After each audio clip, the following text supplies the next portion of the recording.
Thank you for tuning in to tonight's game. Your game is coming up next. But here's some information from the Indiana High School Athletic Association. 6 easy ways to become an MVP. And by MVP, we mean most valuable parent. Like all of us, the parents of high school athletes tend to protect their children from adversity, or they overly involve themselves by advocating for their success. But when they do, they're negating the value of participating in high school sports. Among other lessons, high school sports teach teenagers to take nothing for granted, how to overcome obstacles, and that an extraordinary commitment of time and effort is required in order to reach goals and experience achievement. High school sports also encourage independence and self-sufficiency, attributes that are needed to be successful in life. It's natural for parents to love their children, and it's important to support them in as many ways as possible. With this in mind, here are 6 easy ways that you can be the MVP of your child's high school team. Number 1, attend your children's games as often as possible. Nothing demonstrates interest and involvement more than being there. And be sure to invite Grandma and Grandpa to come along with you. Number 2, cheer for all the kids on the team, not just your own. Here's a test for you. Do you know all the players on your child's team? Could you say hello to them by their first name? Embracing the entire team is a great way to show that your interest is sincere. 3, be a resource for your child's team. Does a teammate need help with transportation? Is the team trying to raise money for new uniforms? Is someone needed to organize a pizza party before the tournament starts? Maybe you can help. Number 4, try not to criticize the coach or the officials in front of your child. Hey, you're human, and there may be times when you need to vent. But be careful when and to whom you do it. Criticizing the coaching staff undermines its credibility and tends to put your child in the middle. And games are seldom won or lost because of an official's call. Remember, coaches and officials are objective. Most parents are not. Empower your child to talk with the coach about concerns.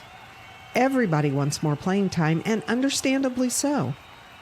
But encourage your children to have that conversation with their coaches instead of you doing it for them. Giving teenagers the confidence and conviction to speak up for themselves is one of the greatest benefits of participating in high school sports. Number 6, focus on the life lessons your children are learning, not on win-loss records or how many points they're scoring. According to the NC2A, only about 2% of all high school athletes win a sports scholarship, and the average value of it is less than $11,000.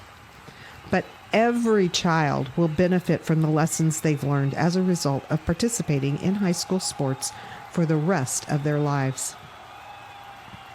It's difficult being the parent of a high school athlete. There's far more emotion and social pressure involved than is ideal.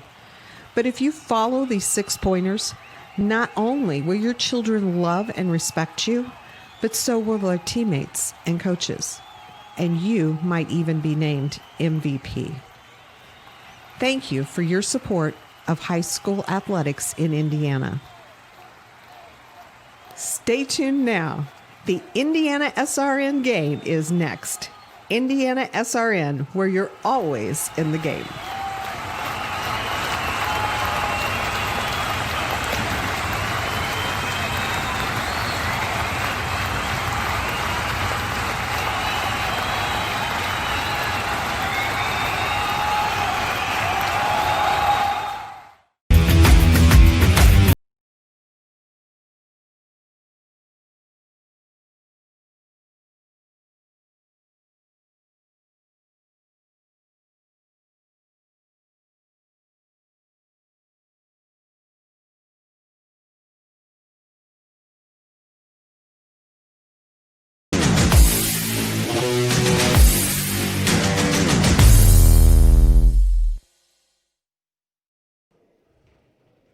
Welcome to the city semifinals. I'm Keith Myers along with Jimmy Cook. We'll have both games for you tonight, like here on Indiana SRN. We're glad that you joined us tonight.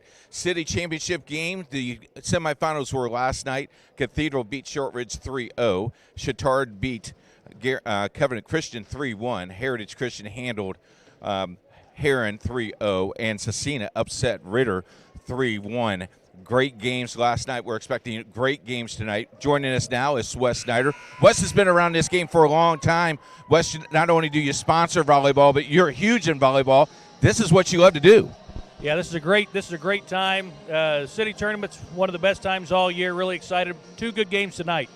Talk about both of these teams. Cecina, an upcoming team. Heritage Christian young, but has played very, very well. This could be a very good matchup and could be a trap game. Heritage has to play very, very well. Oh, yeah, I think Heritage has to play really good. Cecina's a good team, well coached, very well set team. They've got a great setter, really knows what she's doing. Heritage is going to have to come out and play tonight, or they could get upset. Let's talk a little about game 2. We think that might be a good game as well. Cathedral struggling record-wise, but play a very loaded schedule, and Chittard is playing very, very well at late. Yeah, both of those teams are playing really good right now. The Cathedral team upset a really good Carmel team last week, just playing really good, playing their best volleyball of the year right now. So that could be a really good game. Wes, what's got you started in volleyball? You've been around this game a long, long time. People call you the grandfather of this. You're about the same age as I am, so hopefully we're not grandfathers. But what really got you involved in this game? Well, I've got a 21-year-old daughter, and she started playing when she was 12 years old. And once she started playing back in the 6th grade, I got involved in it's a great spectator sport for parents. Lots of there's always action going on. It's inside, so you don't have to brave the elements. It's a great spectator sport. You talk about volleyball, and you talk about the city tournament. City tournament has been loaded the last couple of years. Cathedral has dominated. Is this the year someone knocks them off, or do they sneak in and win another city championship? I tell you what, they're definitely the team to beat right now. I think that they're playing as good as anyone right now, and they're definitely the team to beat. Someone's going to have to upset them to win the city tournament. We talk about these 4 teams, but this all started out on Monday with 14 teams. We're now to 4. You've been around the area. What was the consistency with the fans and the players playing to get to this Final Four? I tell you what, it's been a good week. All the teams have played really good this week. Even some of the lower seeded teams that I watched play, just like you said last night, Covenant stuck a set out on Chittard last night. That's a good Covenant team. So there's a lot of good volleyball around the city. It's fun to watch. It's a fun time. And then after this city tournament, the season is over per se for a lot of people. The new season begins. Sectional, you watch some sectional draws. What couple sectionals are you looking at? Well, I tell you what, Heritage Christian, the sectional they're in up in Sheridan, they've got 3 teams ranked in the top 8 in the state in 2A. That's going to be a good sectional. There's going to be a lot of good volleyball up in Sheridan to come next week. The one I'm very interested in, and we talk about this off the air, Newcastle is loaded. There is some 4 or 5 teams there could actually win the 4A state championship, and we're going to knock off 5 good teams in that sectional. Oh, yeah, you've got Newcastle and Yorktown, probably the top 2 teams in the state.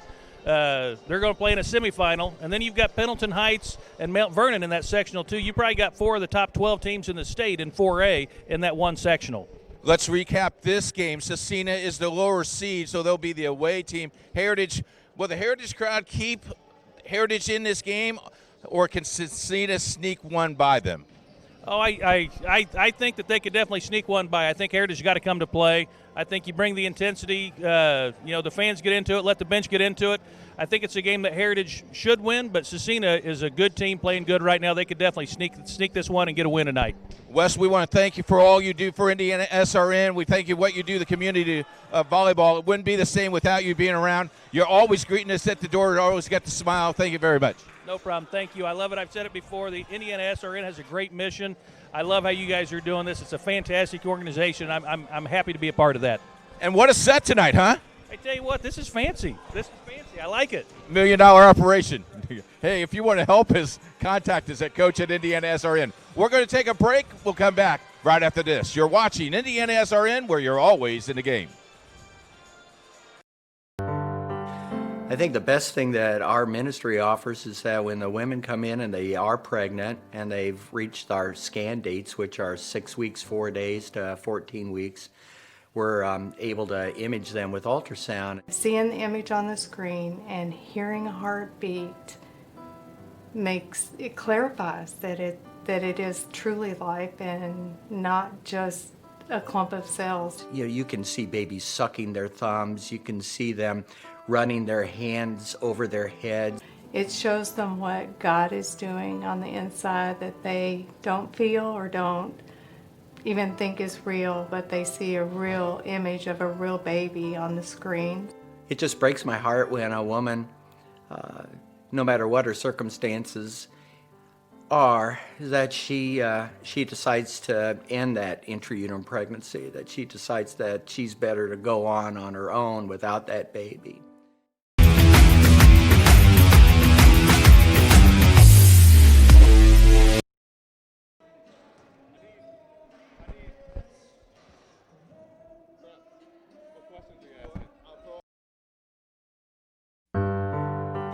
I think the best thing that our ministry offers is that when the women come in and they are pregnant and they've reached our scan dates, which are 6 weeks, 4 days to 14 weeks, we're able to image them with ultrasound. Seeing the image on the screen and hearing a heartbeat clarifies that it is truly life and not just a clump of cells. You can see babies sucking their thumbs. You can see them running their hands over their heads. It shows them what God is doing on the inside that they don't feel or don't even think is real, but they see a real image of a real baby on the screen. It just breaks my heart when a woman, no matter what her circumstances are, that she decides to end that intrauterine pregnancy, that she decides that she's better to go on her own without that baby.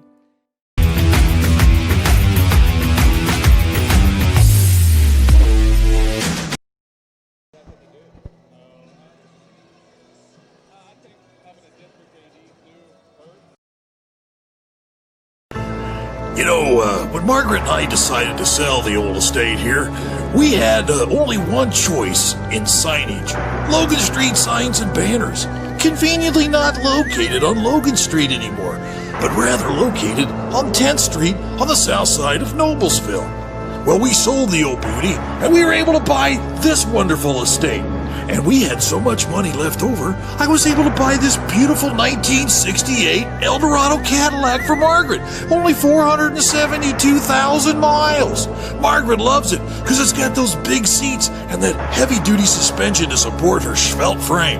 Next time you're looking for signs or banners, call old Jim at Logan Street Signs and Banners, 773-7200. Conveniently not located on Logan Street anymore.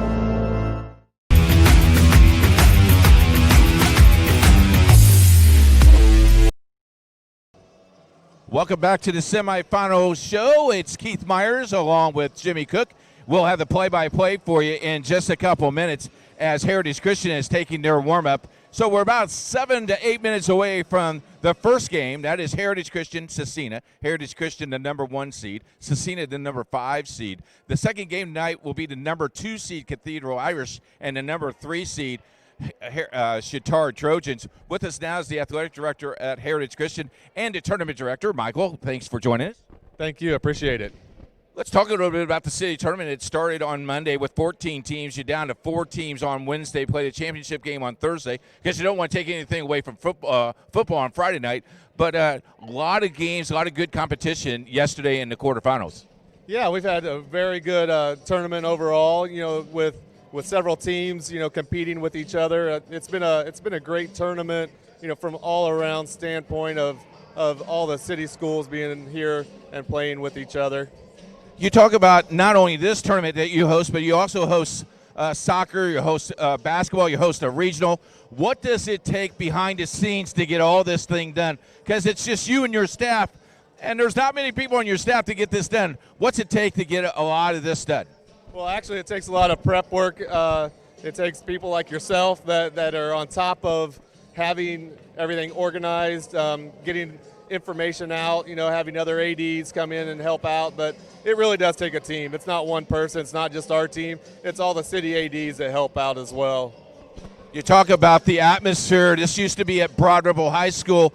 Broad Ripple closed. Now you have inherited Michelle York's whole entire dream was to have Indiana SRN do this, not only live on webcast, but that dream has been now fulfilled. You filled those shoes, and we want to thank you for allowing us that and let the other ADs let us do that. Yeah, we appreciate having you here. I mean, I don't think there's another group around that could do as good a job as you guys do. So we appreciate it. And plus, it's about the kids, getting them seen, getting them heard, getting our volleyball teams, some recognition. So we appreciate that. It's funny, when I walked in today, a lot of girls said, I wonder if I'm going to be the Jersey Mike player of the game this week. So it's a lot of fun, a lot of atmosphere. Talk about the other sites. They also hosted games. They hosted JV and varsity. You did the same. You had to put the JV in another gym. Explain why that is done. It's an easier night for you, isn't it?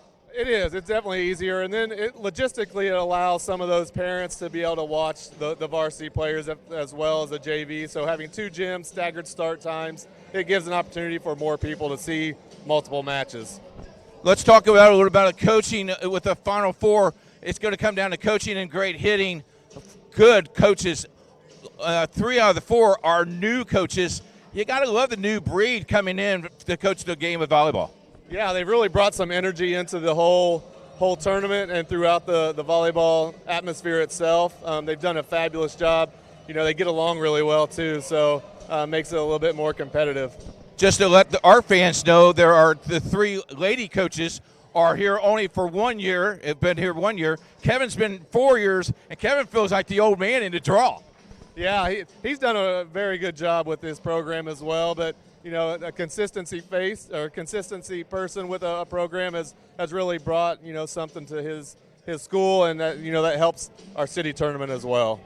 After tonight's game, you tear everything down, and you got to rebuild it tomorrow evening. With the JV starts at 6, the varsity game at scheduled at 7:15, 7:20. What do you tell fans out there that are watching this that can come and watch this game? You encourage them to come and watch this championship game tomorrow night.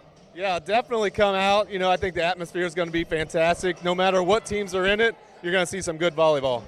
This gym holds about 1,300. Let's fill this place. We're going to take a break. When we come back, well, we'll throw it to Jimmy Cook, and he'll have the pregame show for you. You're watching Indiana SRN.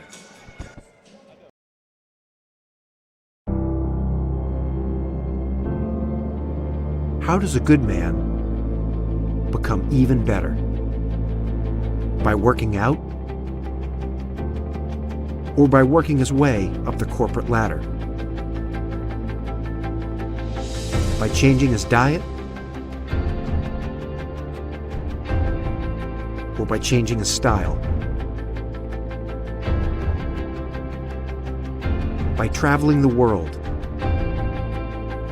Or by staying perfectly still? For 300 years, we've helped good men become the best versions of themselves through a dedicated fraternity and by taking an oath to live a life of integrity, service, and brotherly love. Men who are as committed to each other and their families as they are to our noble cause. In the end, we don't just make men better, we make them Masons. Not just a man, a Mason.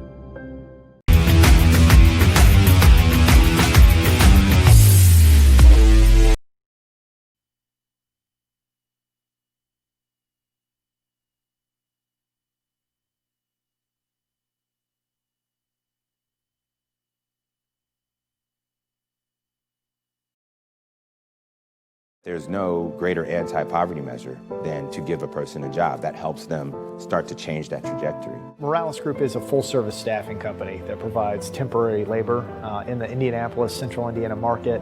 It was a challenge that was given by my father. He wanted me to give back much more than I had been. Then I realized that when he said more, he wanted me to see how I could give more. And it wasn't just in money, but in time and in services. And that's how the Morales Group was created. I started off at Morales Group as an intern. I interned for 3 years before going on full-time staff here. What I love most about Morales Group is that big family aspect. I come from a big family in Mexico, and since the company is continuously growing, I feel like there's always a new member of the family that I get to know. We're willing to give. We're willing to serve others, and we're not expecting something in return. come talk to us. We would love to work with you.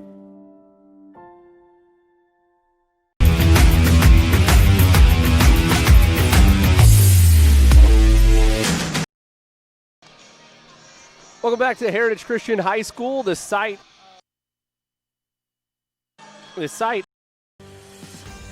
Hello, my name is Sean Kroll, and I've been a part of the Indiana SRN family for the last 9 years. Last year, we streamed a record 326 sporting events around Central Indiana. All the other guys broadcast basketball and football, but we at Indiana SRN also air volleyball, softball, baseball, and even golf. But we need your help. To continue our mission, please help us by contacting Coach at indianasrn.org. Indiana SRN, where you're always in the game.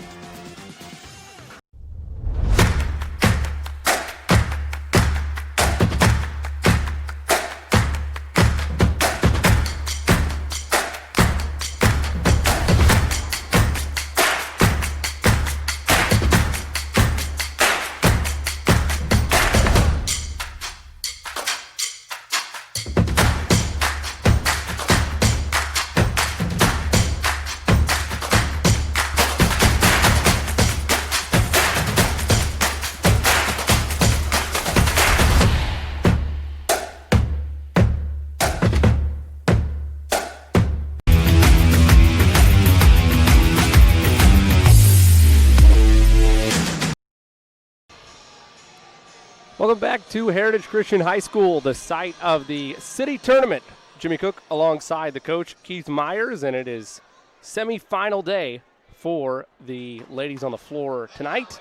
Our first of 2 semifinal games features the Cecina Memorial Crusaders and the Heritage Christian Eagles. As I bring in Coach Myers into the fray. Coach, for the Eagles, they've had a season that featured 3 losses, and despite those 18 wins that go along with those losses, they've looked vulnerable throughout the year. There's been moments where it feels like they could be challenged. You go back to that game last week at Roncalli for the Circle City Conference title. The Rebels would inevitably win and protect their home floor. The Crusaders are a team that have 16 wins coming in. 9 losses, so obviously not as nearly efficient of a roster as Heritage Christian has, but enough talent and enough hype around them and confidence in themselves to give the same problems to Heritage Christian that they have felt throughout the year. Yeah, you know, both of these teams have to be, they have to play their game, and if you're Heritage Christian, you got to play consistent. You got to be a lot better than what you were last week, and Coach feels a little comfortable with that with a pretty good, secure win last night. Cecina, though, they come in with an attitude that they are the underdog here. They are 5th seed in this tournament. No one thought they would get around a first-round game, let alone getting a win against Indianapolis Ritter. Should be a very interesting contest, number 1 seed versus number 5 seed. How critical do you think it's – we're going to step out briefly. When we come back, we'll have more of the pregame show after this. It's Cecina and Heritage Christian in the city tournament on Indiana SRN. Today's fast-moving business world, effectively marketing your company takes hard work, creativity, and the right team. With over 40 years of experience, PIP has been enabling companies large and small to find success in achieving their business objectives. We understand the challenges our clients face. That's why we have a variety of print solutions suited to fit your every need. Whatever your printing request may be, from a quick turnaround on a company brochure for an upcoming trade show, a direct mail piece that needs to be designed, printed, and mailed, to complex marketing projects, PIP is sure to have the right print solution for you. Nothing grabs attention like a well-crafted sign. It can transform virtually any surface into an eye-catching experience, boosting your marketing appeal. From banners, posters, floor graphics, and window decals, to wayfinding and yard signs. We not only help with sign design and getting it installed, we also integrate them into your overall marketing strategy, designed to help you win. PIP also provides best-in-class integrated marketing solutions to help you make the most out of your next campaign. Our approach to marketing ensures that your strategy is seamlessly executed across all media, online and offline, so your business always looks its best. At PIP, we understand it takes a team to achieve business growth, and that's why we're here to help. Get to know Pitt and let us make your world a better place.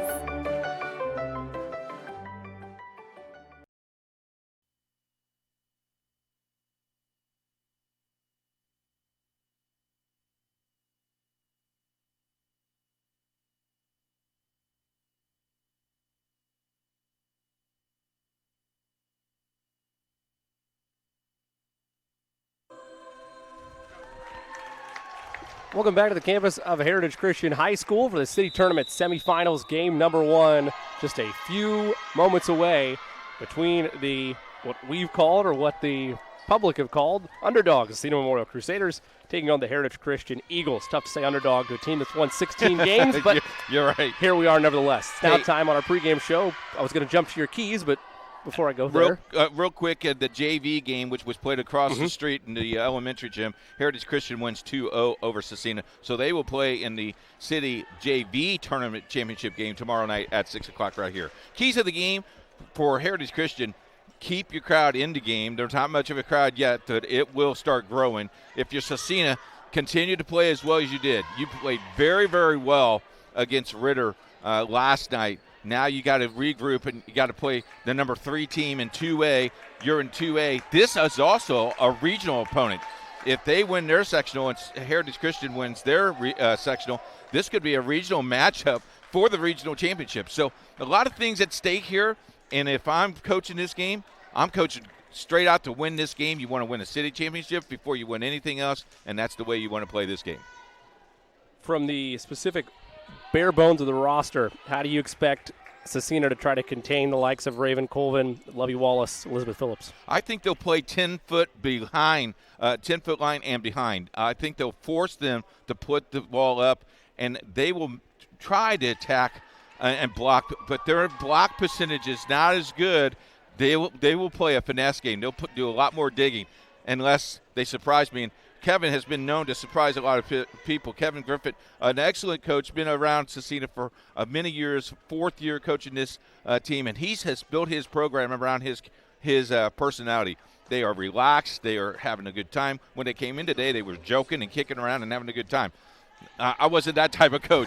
He's that type of coach, and he's been successful. Well, that's a great mentality to have. It'll be the Eagles with first service in this best-of-5 set. The winner moves on to tomorrow night's city tournament final. Service belongs to Gracie Ledbetter, the junior, and a libero tonight for the Eagles.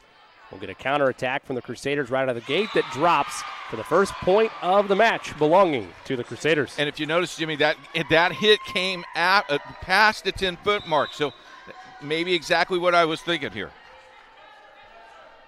Service now over to the Crusaders as Colvin will get one down off of the wrists of Lexi Carr. Had a bad angle on it, did the libero for the Crusaders. She had the service there, and it's 1-1.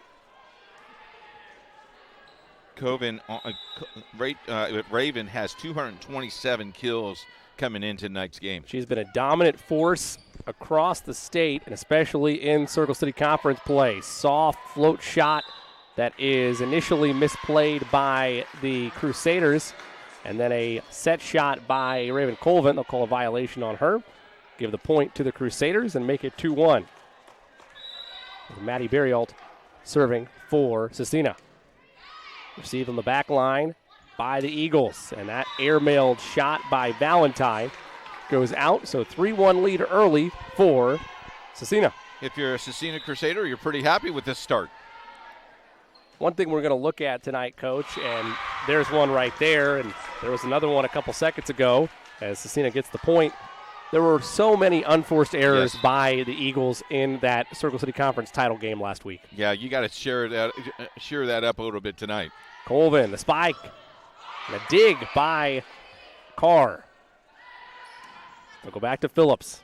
Back line to Cecina. Their counterattack is blocked. Oh, my. Colvin there, as well as Olivia Valentine. That duo who have combined for 82 blocks this season between them. Is that all? Just 82? Get the point there to make it 4-2. 81 more blocks than I had in my career. Right back at you. Colvin gets the kill. Slammed it down with authority, did Raven Colvin. He's just another force in front of the net. Yeah, the Crusaders playing deep, They want to play that deep ball. Nice job. Heritage Christian just is going to muscle this ball game as much as they can. Paige Hickey will let serve action. Didn't get as much as she wanted. Play in the net that time by Davies. Makes it 4-all. You know, Davies is just a freshman. She's a good girl here. About 6 foot, does a nice job at the net. Let's see how successful she could be tonight. Hickey overhand serve, see on the back line by Carr. Outside go the Crusaders. That took a Cecina ricochet bounce. 5-4, Cecina the lead again. That would take your head off if you're going to hit that head on. Don't want to do that. Nope, I don't want any part of that either. As Abby McCoy, the freshman, has her service with the right hand. Play in front of the net, Colvin again. That one she went wide with it. 6-4, Cecina. Trying to go right down to the corner and just overshot the ball. And as we said, that's another unforced turnover. You could have made the easier to hit, but you try to get to the corner. And I feel like so much of that is when Colvin knows somebody's going to try to dig or block, as that time she went full force with it. Let this point play out. That powered through a block on the outside that time by Davies. When you look at what Colvin's doing whenever teams send players to block in front of the net or try to dig her spike down, I feel like she tries to be as accurate as possible in redirecting it, and sometimes that can cost her going a little bit wide. Yeah, it overshoots your game a little bit as a unforced turnover by the Crusaders. That service sent all the way past the back line, so it makes it 7-5. Eagles within 2, and Raven Colvin, the junior, now with the service. That was a bad platform that time by the libero for Cecina. They were able to get it over, though. And Phillips that time gets it down on the left side. 7-6, Eagles back within 1. You notice what Phillips did at the time, though. They lobbed that. It was almost like a lob. It wasn't a strong hit. It was like a lob. Next time she'll come strong. They'll just throw you off balance, Jimmy. Colvin, her second serve. That one dug in on the back line by Fox. Played by Hickey. And a violation called against the Eagles. Point for Cecina. Meenan stepped into the net with her ponytail. Vibrated net violation. Can't have that. Emily McDonald, the service. Counterattack by Wallace. That's down.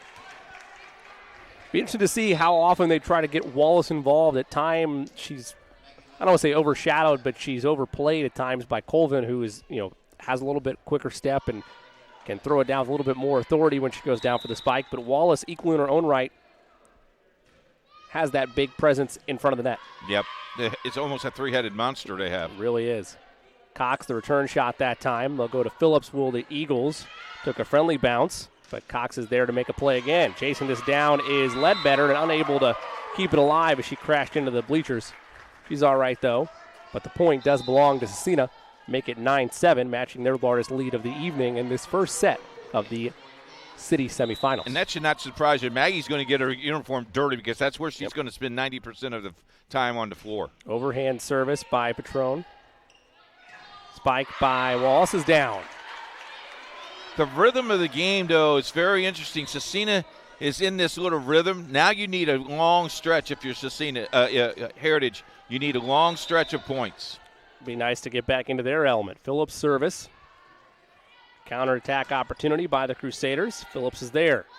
They go to Wallace again. That time it's down. We're tied at 9. That's back-to-back. They've gone to Wallace, and that just throws you off because you're preparing for Colvin or someone else, and it's Wallace who's done the delivery for you. And it really talks about the overall depth that we've been preaching about all year long that this Eagles team has. When you can get Raven Colvin some serious rest and ultimately a younger player in Wallace, just a sophomore, still showing all season long why she deserves some varsity minutes and why she's able to take advantage of just as much playing time as Colvin while getting her some rest. And Valentine is right there, too, as that ball was forced out with a touch. So that ties us at 10. Abby McCoy will check back in for the Crusaders, while Mallory Fox will take a seat. Serving is Mallory Cox, the 5'7 junior. Wallace, again, that one takes a nice bounce and down. They've gone back-to-back now. Now you bring Raven in. You dealt with one 6-footer. Now you got to deal with a 5'11", another 6-footer. The revolving door of height by the Eagles. Crusaders try to get over the return service from Ledbetter's serve. Colvin threw that down full force, and it's well played that time by Berryalt. But the Eagles respond. She'll set, play in front of the net. Almost misplayed by the Eagles. Valentine. Diving for that was Carr. Soft touch shot. Colvin again. That one's down. Only so much you can do to continue those rallies for one of them get you. And they have found something because everything's on this side of the court. They have taken away the right side, the strength of Cecina's offense. Ledbetter. Service. Attack the back row that time. This is going to be a big hit. They have one to get it over. Berryalt does. Play in front of the net. Colvin running cross body. It's down. What a shot. We didn't see as much of that running cross body shots from Colvin. Ultimately, most of her setups came from straight on the outside or in the middle, but that time showing more versatility and speed. And that is the 7th straight points that have been on that side of the floor. And now you force the ball into the net. Can't be perfect all the time. That ends what was at that point in time, a 6-1 run, I should say, by the Eagles. Hard hit that time by Valentine. Outside, they go to McCoy to the Crusaders. Now back to Valentine. Blocked. They'll go fake to Colvin. Valentine could not walk the outside line. 13-12. The net might have helped that time because it reflected off the net, and now they call a touch, and they're going to give the ball back to Heritage Christian. And the point as well. So an unfortunate turn of events there for Cecina. Makes it 13-12. To correct myself, they called a net violation on number 31. Overhand service from Snyder. That shot is partially deflected. They go outside to Valentine. Is there enough room? No. Hit the antenna.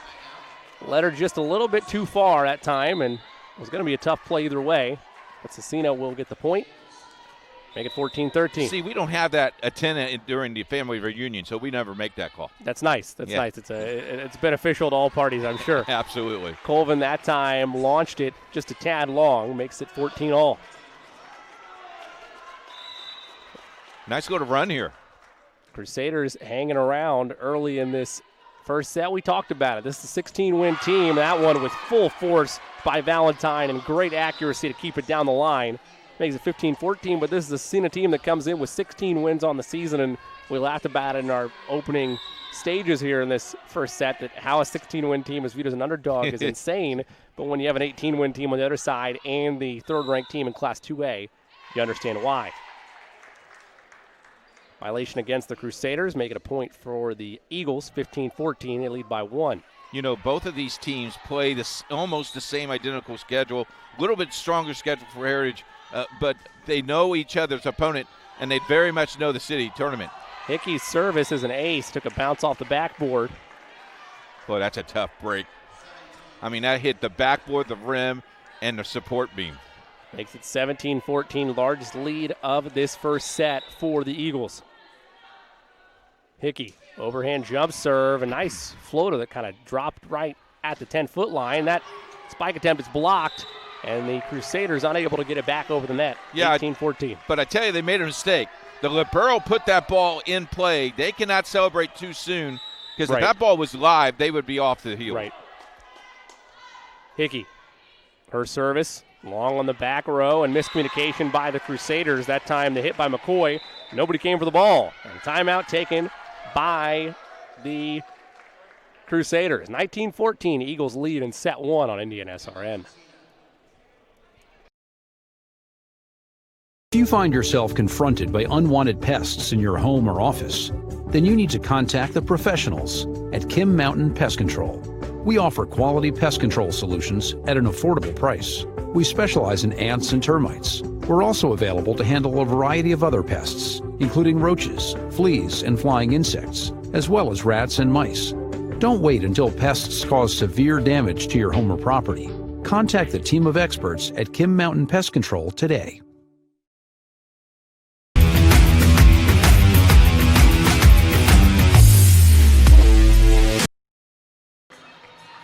Welcome back to the campus of Heritage Christian High School. City semifinal, game number 1 of 2 this evening. Heritage Christian Eagles lead it 19-14. Service belongs to Paige Hickey. Jimmy Cook alongside the coach, Keith Myers. Coach, the pundits would say that the prediction for tomorrow night's final would be a meetup between Heritage Christian and Cathedral. Obviously, the likes of Cecina still very much alive in this first set of a best of 5. And then Bishop Chatard later this evening, we'll see, have other ideas in mind, which is what makes this tournament so beautiful. Because both of these teams are rivals. Cecina Heritage Christian is a rival. Chatard Cathedral's a rival. So you got the backyard rivalry. This is pride right here. Toss the records out for games like this. What an effort that time by Hickey and Colvin. Colvin did a slide like she was going into second base there. The problem with Hickey, though, she should have stayed down on the floor, Jimmy. That ball was popped up. Yep. Stay down on the floor. Let someone come get the ball. Makes it 19-16 and a 3-point advantage now for the Eagles. Make it 4, though. Raven Colvin almost as automatic as they come. Boy, I tell you what, that was right on the line. Good job by the officials. Great officiating crew, all sectional official. Ed Thornburg, John Kern, Ron Hill, and David Westman. You'd expect the tippy top for the city tournament. Not surprised the illustrious resumes there by those officials. Nice play that time by the Crusaders. Talked to John during the pre-meal, and he was fired up about seeing both of these teams playing. John's been around this game a long, long time. Great officials, helping the young officials get better. Always like to see that type of knowledge passed down. Emily McDonald, the service for the Crusaders. That's misplayed on the platform by Phillips, but they'll get away with it. Colvin almost rode that outside line. Make it 20-18. Oh, Kevin had to move out of the way. Did you notice that? Got to be on your toes at all times when Colvin is set to try to send it home. We'll stay here. Timeout taken by the Eagles. Their lead down to 2, 20-18. You know, Indiana SRN has high school football for you. 4 big games for you on tap. 2 webcast games for you. Guerin Catholic taking Brother Rice, Michigan. Second Michigan team that Guerin Catholic has played. And Covenant Christian taking on Park Tudor. Hey, if you like us, you want to really like us. Look at us at Facebook and like us. Facebook at Indiana SRN. We got our updates. We got videos. We got updates to all kinds of stuff. Check us out. Facebook. You liked us, haven't you? Oh, yeah. Okay, good. Absolutely. That's a good thing. I know Jerry never miss a game. Never miss a game. Well, you won't miss a game because you're always in the game with Indiana SRN. Exactly. Lexi Carr, the service for Emily McDonald, continuing her service for the Crusaders. There's a block that time by the likes of Phillips and Valentine. Crusaders able to rally behind it. They go to Valentine. It's down. Valentine called for that ball. You could hear her. We won't have a crowd mic, but you could hear her set me. She wants that ball tonight. And I will correct myself there. That was actually Lovey Wallace on the spike. So, okay. I set Maybe you up it for was failure Lovey. myself. That's but okay. Wallace No is the one that called for it. And it's 21-18. 4 points away are the Eagles. Play outside by the Crusaders. Counterattack. Setting up Phillips. Soft touch shot. What a diving play that time by Carr. Keeps it alive for Cecina, and that one's in the net by Cox. You know who kept that game is Snyder was on the far end of the court and busted her rump to get the ball up in the air. That's exactly what you want done. This type of effort we've seen from the Eagles all year long. 22-18. That counter strike is blocked. This time Wallace got all of it. A little bit of assistance on the outside from Phillips. 23-18. Eagles 2 points away. And you just feel the momentum just changing just ever so slightly here. Snyder, overhand service. Counterattack, and a nice play that time in front of the net by Jordina Livesay. 23-19. And I will tell you this, folks. Ritter beat Cecina the first game of the match last night, and then Cecina got on that roll. So don't count them out after game 1. Airmailed on that service by Patron. Makes it 24-19. Set point for the Eagles. Service belongs to Elizabeth Phillips. Played by Carr. Counterattack by Heritage Christian. Partially blocked. They'll keep it alive. Soft play in front of the net. Blocked by Wallace for the set. 25-19. Victorious is Heritage Christian in set 1 over the Cecina Crusaders. We'll have set 2 of semifinal game number 1 in the city tournament on Indiana SRN.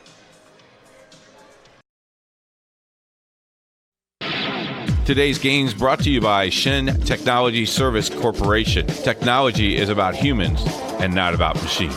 Dave and his crew has provided 27 years of software needs. Give them a call. Shin Technology Service Corporation. You may reach him by phone at 317-545-3650 or shintechnology.com. For more information, contact Dave, 317-545-3650.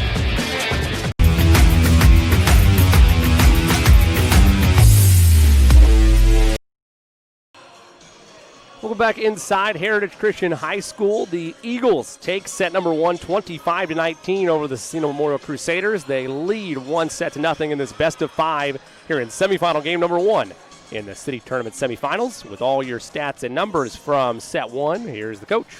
Our stat maker's here. The great Debbie Myers. Yeah, the great Debbie Myers is here. Thanks for helping us out. Thanks for Riley on the camera and Jerry on the 1 and 2s tonight. Heritage Christian had 1 ace, 16 kills, 2 blocks, and 8 unforced turnovers. Got to probably clean that up a little bit. For the Cecina Memorial, 1 ace, 10 kills, 1 block, and 8 unforced turnovers. The game came down to those unforced turnovers late.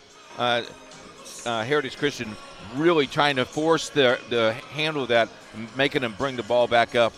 Very interesting game number 1. I like the momentum that Cecina had early in the game. It just seemed to have lost it a little bit midway through. You could see the tide change a little bit. Real important now for Cecina to come into game number 2, forget about game number 1, and just proceed what they did for game number 1. And you kind of mentioned that as the first set went through its process and through its progression, because the Eagles, we talked about the unforced errors when they committed them. Those were early on in the match, and when things kind of started to tilt Heritage Christian's way, that's when the errors started to pop up for Cecina. So those numbers not indicative of the times that those errors happened, but as we saw in real time, the Crusaders started to fall apart down the stretch with those errors, which is really what came to bite them. As they only lost by, we look at it, a margin of 6 there, but it started to fall apart on breakdowns throughout the match. I think a lot of that is communication. I think they forgot to talk a little bit where the ball was on the weak side, and the libero forgot to talk to just where they're going to put the ball, and that makes you have some unforced turnovers. Communication is real important in this game. I will say this: we always like to talk about the early celebrations of the body language on the floor. Cecina still has a focused factor to them, but Heritage is look much more loose right now by comparison. Obviously, winning that first set helps, but the mentality is there right now for Heritage Christian. You know, last night, glad you mentioned that. Last night I refereed my game of volleyball, and I asked the girls, why do you go through all these shake and jump and slacks? And they go, we just get into game that way. It's so much fun.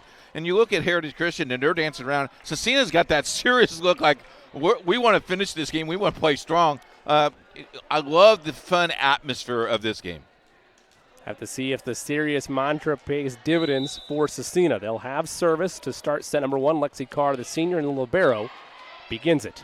Colvin down. First point goes to the Eagles. Lexi Carr, a senior. She's one of the team captains as well. She motivates this team. Did a nice job of serving the ball. Just couldn't get it back over. And now Heritage Christian leads early 1-0. And kind of been the story of the Heritage Christian season. A point on the board, a point for Raven Colvin. Counterattack by the Crusaders, blocked by Colvin. Keeping it alive is Cecina. They'll go outside to Adam, blocked again. That time Colvin and Myers were there. 2-0 Eagles. All you have to do for Cecina, just take that step over and to the left, and that ball was still put in play. Nice idea to set that ball where they did for Heritage Christian. Lily Snyder, the junior, continues serving. Adams, that time there powered through the block and got it down 2-1. Like that aggressive play. Junior, I mean, you look at the squad. There's a young squad here for the Crusaders. Yeah, very much a youth movement from top to bottom. A couple of upperclassmen involved there, but in terms of true seniors, just 5 on the docket as the counterattack by the Eagles is launched a bit too far. Make it a point for Cecina. They've tied it at 2. Maddie Berrialt, the service. Overhand serve, receive on the back line. Counterattack. They go outside to Valentine. Now the Crusaders. That shot by Davies is down. Found the corner. Impressive accuracy there by the junior on the outside. 3-2. Crusaders with their first lead of the second set. Phelps needs to block that corner. They've scored 3 straight. Outside, Valentine down. Nice. Eventually that power is going to break through. The size and the athleticism favoring the Eagles. No doubt about that, but there's still a lot of fundamental play to counter that by Cecina. Also the set. Yep. Set is high enough that you can get it on the arc. Paige Hickey, the 5'2 junior, serving for the Eagles. Counter strike by the Crusaders, blocked and down. That a combination of Phillips and Colvin makes it 4-3. 6'5", 5'10", and that wall's probably 7 foot tall, so that's pretty hard to put in between. Not much you can do there.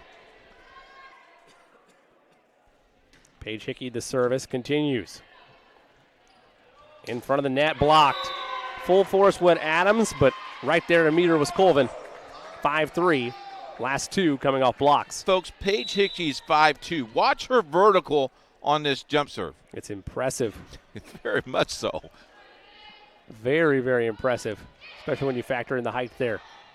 Counterattack. Hickey will be the one to bump it over. Carr. They set outside. Takes a bounce off the net. Hickey's there again. Fake to Colvin. Go to Phillips. Down. 6-3 Eagles rolling early in set 2. You know, you look at Heritage Christian, Gracie Nedbetter is wearing the libero shirt, but Paige Hickey played libero last year. Yep. So in really layman terms, they have 2 specialists playing in that back row. Yeah, they're able to use occasionally Hickey in situational moments, depending on when it arises that the need to put her in the libero slot. That one airmailed by the Eagles. In fact, we've seen her play a little bit of libero this season on some of our Indian SRN broadcasts. We had a lot of them this year. We have. It's been a fun, exciting run, and it continues now into postseason play. Abby McCoy, the service. Colvin, a floating shot that's countered, and an outside hit by Davies is down.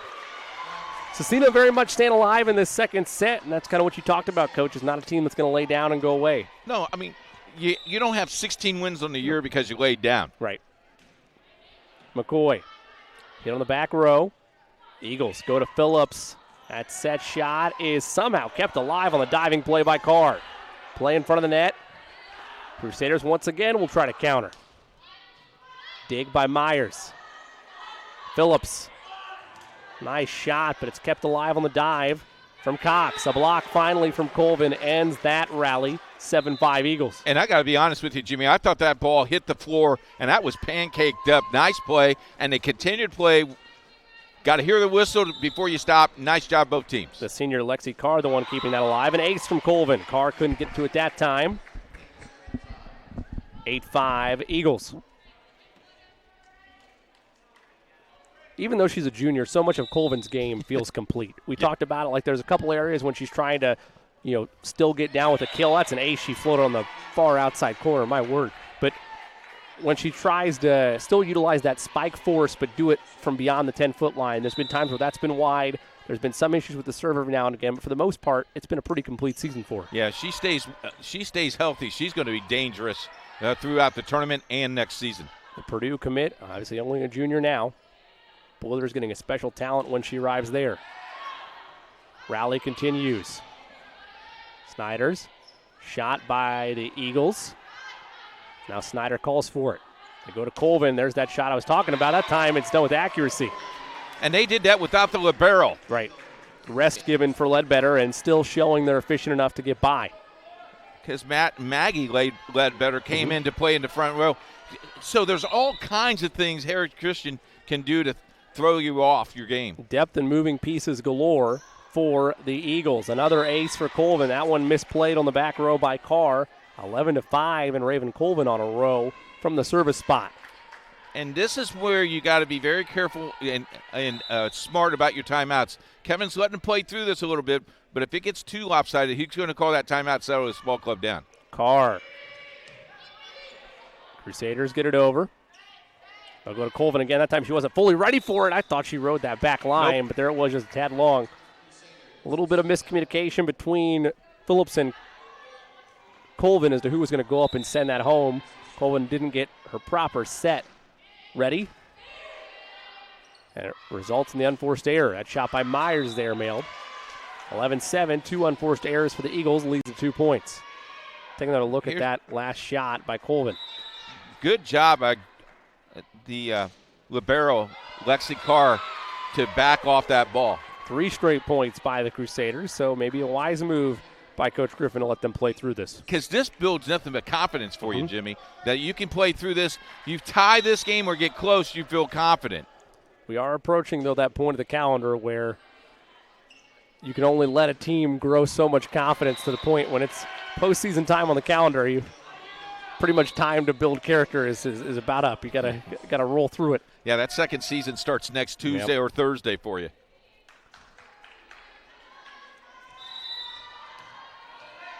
Ledbetter. The service for the Eagles after that point stopped a 3-0 run by Cecina. Carr, shot is blocked. Crusaders get it over the net. They'll go to Meyer, make that Snyder rather, and that one into the net. Yeah, she did not time that jump as well as she should. Forced that ball right into the net, 12-9. And Myers has the capability to be dominant in front of the net, but sometimes we talked about how Valentine's overshadowed. Well, Myers has forgotten about at times with the play of Colvin and Valentine and Phillips. Speaking of Phillips, down for the kill. 13-9. In that play also is Snyder, so you got to watch Snyder as well as your setter. Valentine back in. Paige Hickey takes a seat. Gracie Ledbetter, we mentioned, back in there as well at the libero spot for the Eagles. Play in front of the net. Running shot cross body, powered through that time by Wallace. Lovey just timed that perfectly, and all you could do is let that ball hit your hand, and hopefully you can pop it back up. Got called for the carry. She's been so good at that running cross body shot. Phillips the service, play in front of the net. A diving effort that time by the Crusaders, but it was popped up right into the teeth of the front line in front of the net, and they sent it home to the Eagles. Kind of tough play when you just get that free ball right up there. The invitation's pretty easy. Yeah, There's 2 hits. You're asking for issues right out of the gate. Coach mentions 2 hits called against Cecina, makes it 16-9, and by far the widest gap and the largest lead of the evening for the Eagles. Service to Phillips. Play in front of the net. Blocked. Gets over. Second shot. On the outside, Cox goes. She'll set it over with 2 hands. Nice shot by Snyder to redirect. She'll set. Play by Valentine is blocked through, or excuse me, powered through the block, I should say. Makes it 17-9. Snyder kept that ball alive twice, and Valentine just wanted to kill the ball across the net. Yeah, give credit where credit is due. It wasn't sure if they were going to go in that direction specifically, but they did. To give them an 8-point lead, largest of the game. Wallace that time full force. Counter by Cox. Snyder sets up Valentine. It's down. 18-9. We take a look at the front line for the Eagles. Wallace occasionally favoring that right wrist a little bit. Could be just a cramp or something to watch for. Let her block that time. 1 hit to get it over. And they do. Counter. Oh, what a redirect that time by Burial. Thought she was setting up for sure, and instead went right back at the Eagles. You know, Jimmy, went back to my notes. Lovey Smith had her wrist taped earlier in the year. Maybe she just, Lovey Wallace taped wrist earlier in the year, maybe re-injured that. Could be. Keep an eye on that. I forgot about that as well. Good eye there. Play by the Eagles in front of the net. Leads to the point, 19-10. They're 6 points away from taking a commanding 2-0 lead in this city tournament semifinal. Gracie Ledbetter back in the serving duties. The libero for the Eagles. Receiving the back line. Carr has 1 hit to get it over. She does. Spike. Blocked. Colvin. Nice soft set shot. Jump to the right and set it down on the outside. Nobody home there. Makes it 20-10, and we'll keep it right here. It's been a dominant showing in the second set by the Eagles, something we more or less expected from them. versus with the Cecina side of things. With the Cecina side of things, as underdogs, we expected a little bit more bite, perhaps, a little bit more fight within them. Not so much here in set number 2. Starting to see that gap that wasn't shown in the win-loss column, but was shown on film. I think a lot of that is, one, the competition that you play. You play a lot of same opponents, but there are some game teams that play a little bit tougher schedule. That might be it. The other thing is the factor you just gone at it. They just keep on going and hit you and hit you and hit you and hit you, and eventually you just get tired of getting hit. But I tell you what, they've been staying right in this game. This game is long from being over. We'll see what happens here as Heritage Christian has to finish this out pretty quickly. Wouldn't be the worst thing in the world for Heritage Christian to get a little bit of quick R&R before tomorrow night's city final. I know I would be looking for R&R. Absolutely. Service by Ledbetter. One hit to get it over. That's in the stands. Ace for Ledbetter. Nothing you could do there. Nope. So now you're down 21-10. A lot of unforced turnovers this game for the Crusaders. And the Eagles 4 points away, says our official scoreboard, from taking set number 2. Play outside. They go to McCoy. Set by Valentine. Running in to make the play is Phillips, and it's in the net. That's like a layup that come up short. Got to follow all the way through with that hit. Just misplayed it ever so slightly and just enough to send it into the net. So it'll continue the Crusaders' hopes. Carr the libero with the service. Hit to the back row. They'll set up Colvin. Easy as pie. Wow. 22-11. Snyder. I mean, I think just they just communicate so well together. It happens so fast. In the blink of an eye, seemed just second nature out there. The setup to the spike. Speaking of Snyder, she has the service. Misplayed by the Eagles' back line. That was Patron who sent it into the top of the ventilation system. That just tells you how strong that serve was, because that ball was bumped and it went straight up in the air. Makes it 23-11. 2 points away. Snyder's service. Countered by the Crusaders. It's blocked and it falls out of bounds. Well, the rare times that a block has gone the Crusaders' way, it does there, and their window for error is very thin, but they are only down 11 now. Service belongs to Maddie Berryalt. Counterattack, fake to Colvin. Riding that outside line is Valentine. I tell you what, the line judge right there, which is wearing the white shirt, which is an IHSAA official, he knew better to take a step to the left, or he knew he was going to get smacked.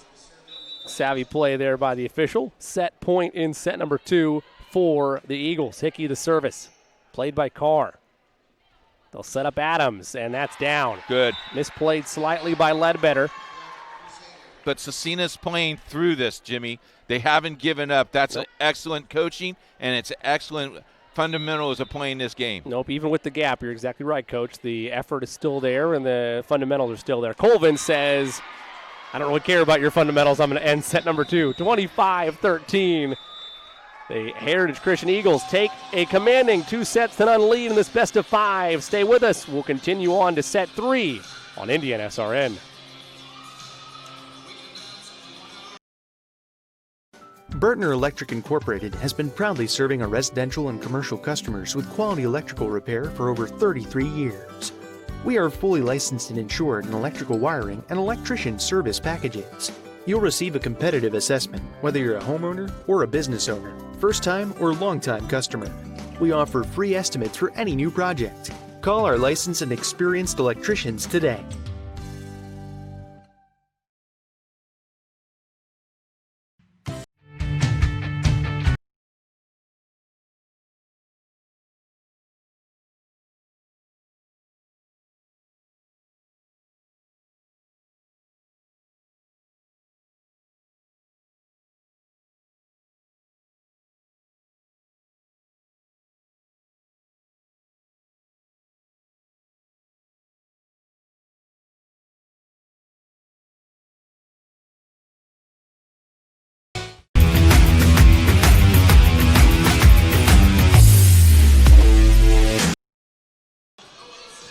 Welcome back to the campus of Heritage Christian High School, the site of the city tournament across central Indiana. Jimmy Cook alongside the coach Keith Myers. The Eagles take set number 2.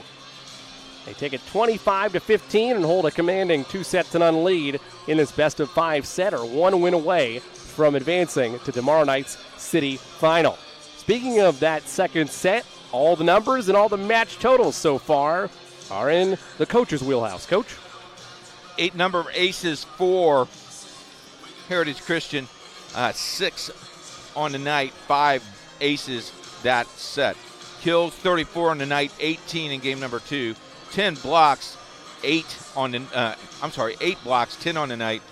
6 unforced turnovers, 14 on the night. For Cecina, 2 total aces on the night, 1 in that match. 6 kills that game, 16 on the night.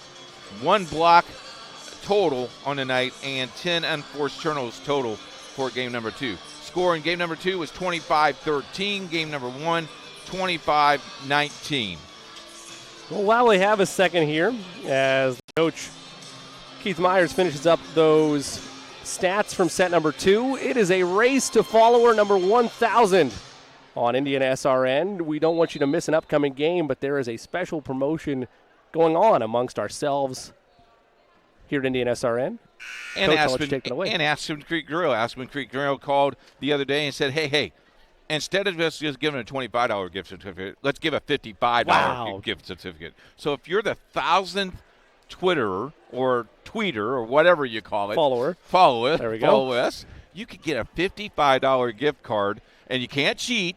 The only thing is you got to take me and Jimmy and Debbie to dinner with you, but we'll buy our meal. You can just have your meal for $55. Exactly. It also should be noted when the coach Keith Myers mentions cheating, we're referring to if you're follower number 999, for instance, you can't unfollow us and then follow back to be number 1,000. So, but here you go: Rob Hansen, Elliot Heese, Mike Gallo, Jesse Ellman, Christy Jennings, Taylor Mock. All of those guys have just followed us here lately. Service belongs to the Eagles for this third set, and immediately followed by an ace, 1-0. The Eagles have now scored and drawn first blood in 2 of these first 3 sets. Service belongs to Gracie Ledbetter. Strike in front of the net on the counter play. Colvin wasn't very happy with the set she put up there, but they're able to survive through it. Soft touch shot by the Crusaders. Ledbetter dives for it. Colvin bumps it high. Nice play that time by the back line of the Eagles. Soft touch shot. Eagles ready for it. Colvin puts it down with ease. Sometimes she makes that look easy enough where I feel like I could go out there and do it. Then I remember, no, I couldn't do it. But, hey, it still looks nice. Your insurance when it comes that. No, it would not. It would not. 2-0 Eagles. There's some duck wouldn't like you. Nope. Exactly. Outside attack by the Crusaders. Eagles able to get it over. Livesay. Colvin down. Full force right into the wrist of Lincoln. No chance that time. 3-0 All Heritage. And what do you do at that point? You know it's going to come to you, so you make the best platform that you could possibly do, and it just go awry. Ace that time by Ledbetter. 3, make that 4-0 rather. All Eagles in this third set. Quick start here. Sometimes coaches will probably relax during the regular season. Not in this tournament. Get it done, get it over. No, I think I know what the all that was said is that time Ledbetter sails out to the outside for the first point for the Crusaders. Let's go home now. Yeah. Let's get out of here while we can. Let's go to the hospitality room, had some pulled pork. I shouldn't say go home, knowing the experience on the staff. They'll stay and watch the semifinal game number 2, but at least get some rest. Colvin again sends it down. That time the victim was Mallory Cox, 5-1. And that's one thing about winning that number 1 seed. You get the early game tonight, so you do get a little bit of advantage, but we're talking 16, 17-year-old girls. One hit to get it over for Cecina. They do. Setting up Colvin again. No, they'll go this time instead to Valentine. That one she just got a little bit too far down from her vertical leap. and sent that right in the net, 5-2. And just to finish that thought, there's so much energy of these kids. They had 8 hours of school today. Maddie Berrialt, to be young. Colvin the spike and down. Yes, I got up early this morning, and I took a nap this afternoon. Yes, sir. Nothing wrong with that. 6-2 Eagles. Serving now is the junior, Paige Hickey. We mentioned she will alternate occasionally in the libero spot. Tonight, just the traditional defensive specialist. Her service hit to the back row. Counter attack on the outside. Well played. Shot by McCoy. That was so well played. That skipped twice.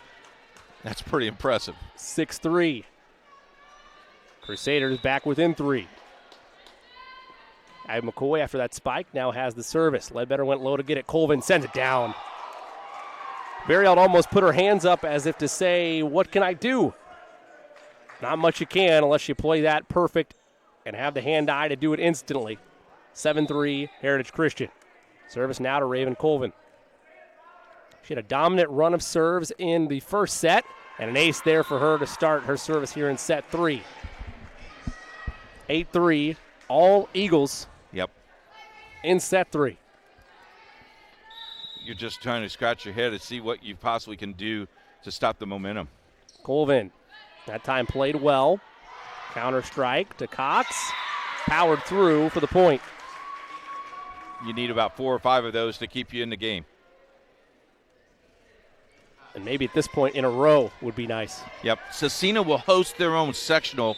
Covenant Christian is in that sectional, Jimmy. So Cecina has a good opportunity to possibly win their sectional. They got to play 3 good teams, but Cecina's going to be around, I got a feeling. And there's plenty of stuff for them to clean up, but the resiliency and the effort that we're seeing tonight, gotta love to it. your point, Coach, you've got to love it, and exactly why there's a strong chance for them to win that sectional as a nice shot cross body by Elizabeth Phillips for the point. 9-4 Eagles. Yeah, and then you look at Heritage Christian sectional, as Wes Snyder told us on our pregame show, there's 3 ranked teams in that sectional. That's a tough sectional. Maggie Ledbetter, her service, counterattack, Cox, and a awkward play by Phillips. Gets it over the net, though, just kind of put her hands out there. That strike is down on the outside from Davies. You know what we call that hit? Oops. Why is that? Because you got your hands up in the air. You don't know what that ball's going to hit. There you go. But you want to tell everybody in the lunchroom, you should have saw my hit. Planned it all along. Lincoln's service. That's Kelsey Lincoln, the junior, and a nice power shot by Wallace in front of the net. 10-5. Heritage Christian has that 5-point advantage. Started to chug the motor along a little bit. Phillips, the 5'10 junior. Overhand serve received by Carr. Go outside to Cox. Airmailed that one. 11-5. Little long. Been the story of Cecina's play so far is shots just a tad too long. A couple unforced errors here and there that they need to clean up, but there's still a lot of promise in this Crusaders team. Blocked that time by Berrialt for the point. She's played really, really well. She's the senior leadership, also the setter. And the demeanor there is on point. There wasn't a lot of celebration with that. Just do your job, doing your business, and then moving on to the next point. Valentine, floating shot. Berrialt goes outside. Eagles keep it alive. Valentine sent it too long. And just like they did in set 2, Crusaders hanging around. Yeah, might have got away with a carry as well. So take what you can get. Mallory Cox the service. That almost over the head of Phillips, which is an impressive feat nonetheless. And a nice running set shot by Valentine. What a play. Valentine actually went into the referee's little cage and bounced back pretty well. Nice shot there by our cameraman, Riley. Tough play on the run. Props to Riley there. Gracie Ledbetter the service. Go outside. McCoy in the net. And Riley, that's been good. Well, Riley's used to running into poles like that because when he played football, that's where he did his most damage is the goalpost. Hey, you take knowledge from different experiences in life and you put them to good use. Riley doing that right there. We want to wish Riley a speedy recovery. Wisdom teeth gets taken out on Friday. Man. Is that live stream in Indiana SRN? Is that? Well, I think we should. Jerry's open for it. I'm ready to do play-by-play. 13-7 the score. Make it 13-8 after that point by Cecina. Yeah, I think that would be great.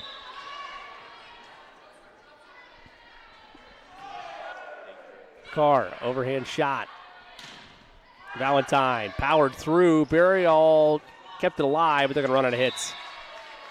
Not much they could do there, riding the sideline in front of the stands. 14-8 Eagles. But you didn't give up. You went after the ball. I like it. Very impressive. The effort will not go away for Cecina, and that's what you'd like to see if you're head coach Kevin Griffin. Service by Snyder. Counter strike. Valentine. They go outside. Soft touch shot from Myers. McCoy. What a play that time. Just kind of sticking her hand out there by Phillips. And an even better play by Burial. No, she could not keep it in. 15-8. Boy, that ball had eyes. That just dropped right there. Another foot. That's in. Just a tad off. Snyder's service. Hit to the back row. Carr bumps. One more hit to get it over. McDonald does so. They'll set up Phillips right in front of the 10-foot line. It's down. 16-8.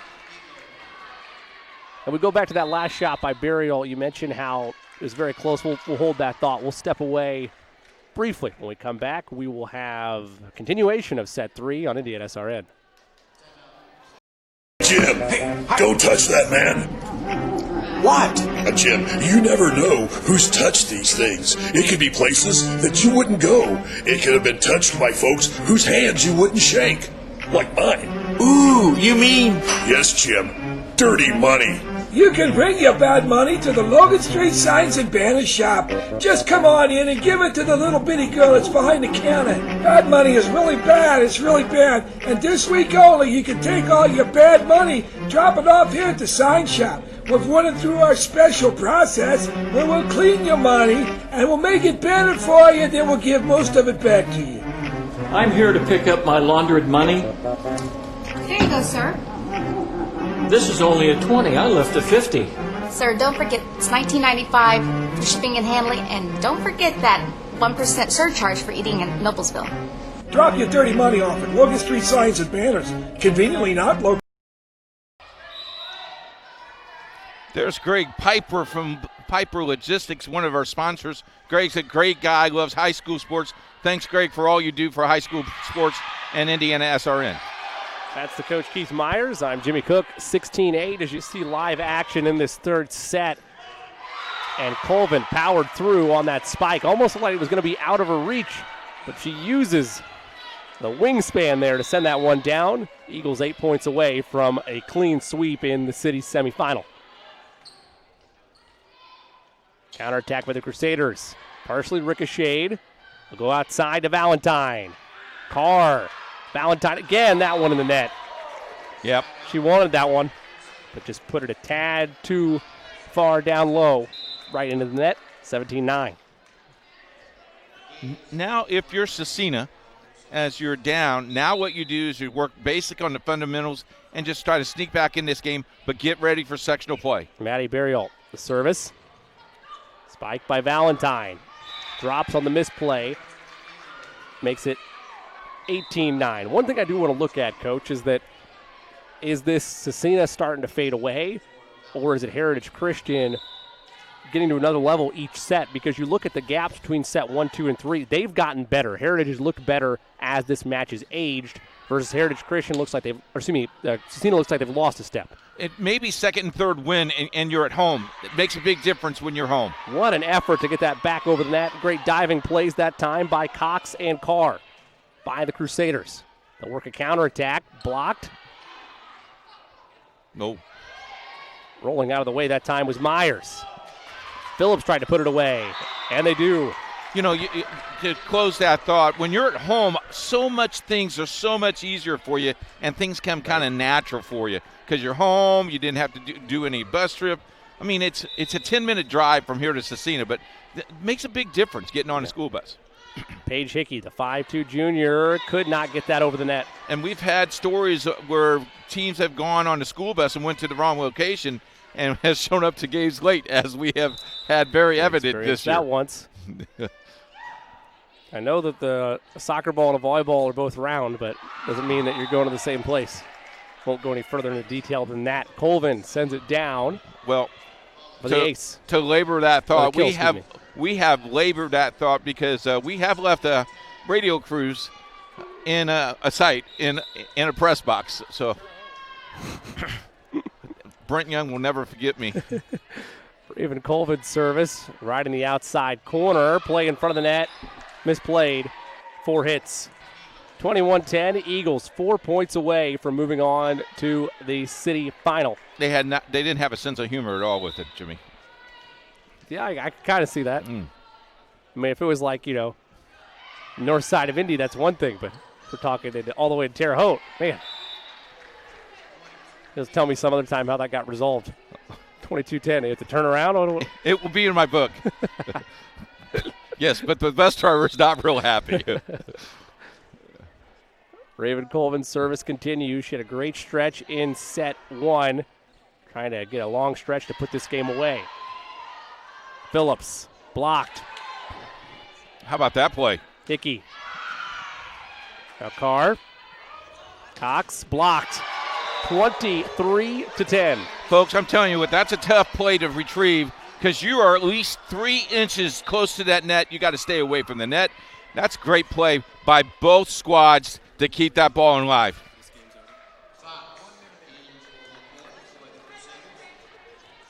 Colvin has service. They're 2 points away.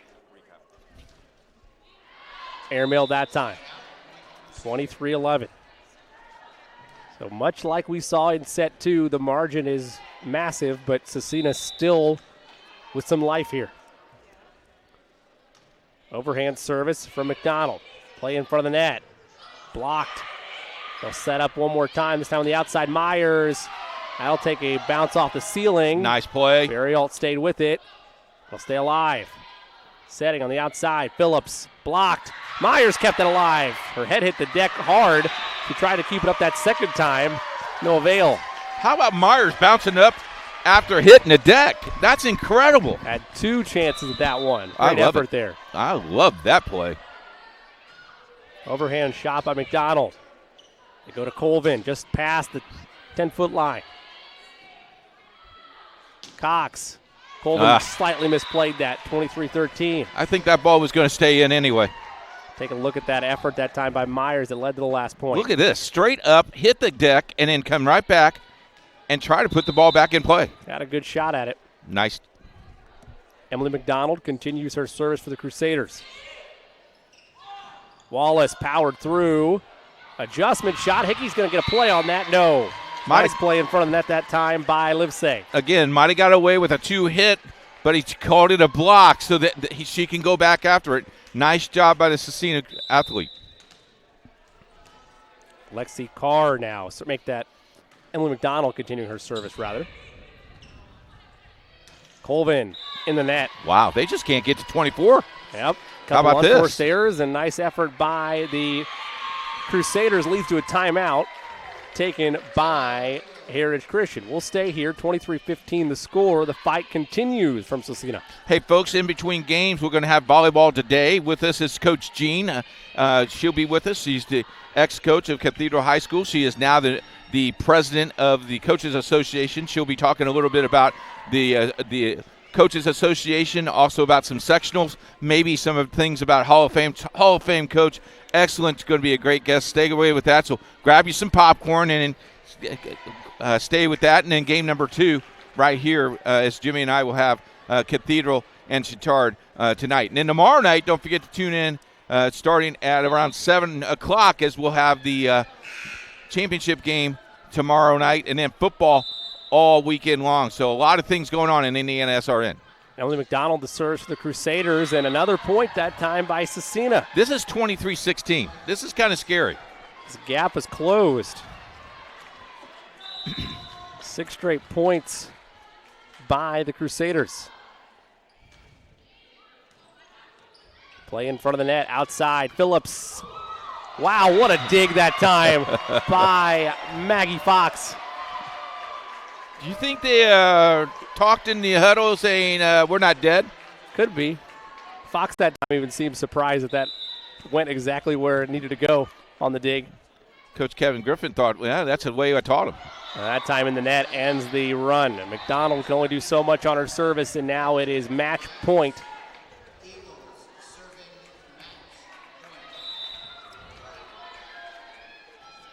Ledbetter, the service. And nice shot that time by the Crusaders. They hang around. 24-18, this gap is 6. Eagles led by as many as 9. Kelsey Lincoln, the junior, will have the service. This is match point 2 for the Eagles. Ledbetter sets up Wallace. Down for the trip to the city finals tomorrow night. Ticket punched for Heritage Christian, 25-18. Nice play by both teams. Got to love the hustle, and both teams played very, very well, Jimmy, as Cecina now will go to 16-10 on the year, and Heritage Christian now will go to 19-3. Coach, when we look at what this Heritage Christian team has done all year long, we thought this might be a game where Cecina could surprise, but they've stuck with the norm of their season, which is continue to perform above and beyond expectations, perform at their highest level, and continue to show why a win tomorrow night makes them not only city champions, but a 20-win team going into postseason play. Yeah, and you got to be excited for both teams, and you got to hats off to Cecina. A nice little run here, just came up a little short. So the Crusaders will fall to, as Coach mentioned, 16-7 on the year. They have a winnable sectional. You mentioned that, or 16-10 rather. They have a winnable sectional for sure on the docket. Meanwhile, the Eagles, don't worry about sectionals just yet. They'll have the city finals tomorrow night. Stay with us. We're going to step out when we come back. Coach will have his conversation with Coach Gene, and then we'll have the semifinal game number 2 on Indiana SRN.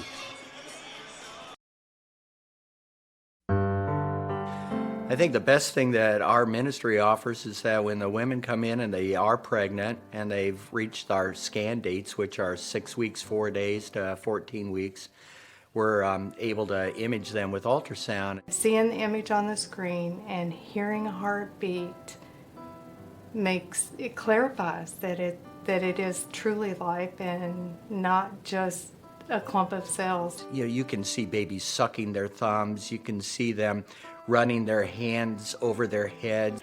It shows them what God is doing on the inside that they don't feel or don't even think is real, but they see a real image of a real baby on the screen. It just breaks my heart when a woman, no matter what her circumstances are, that she decides to end that intrauterine pregnancy, that she decides that she's better to go on her own without that baby.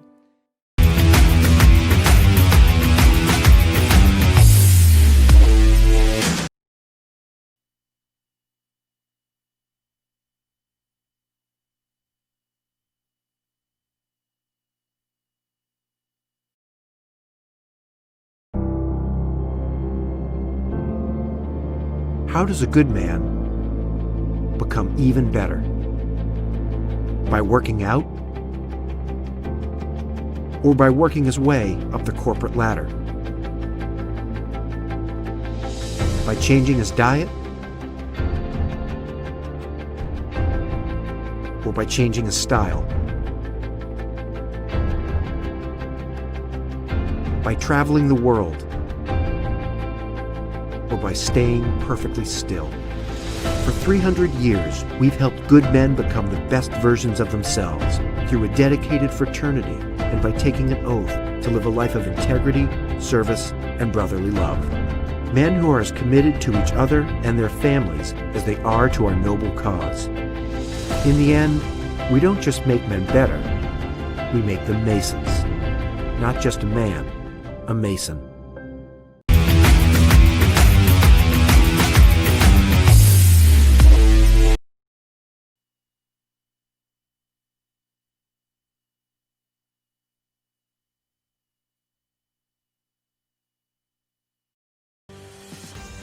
Hello, My name is Sean Kroll, and I've been a part of the Indiana SRN family for the last 9 years. Last year, we streamed a record 326 sporting events around Central Indiana. All the other guys broadcast basketball and football, but we at Indiana SRN also air volleyball, softball, baseball, and even golf. But we need your help. To continue our mission, please help us by contacting Coach at indianasrn.org. Indiana SRN, where you're always in the game.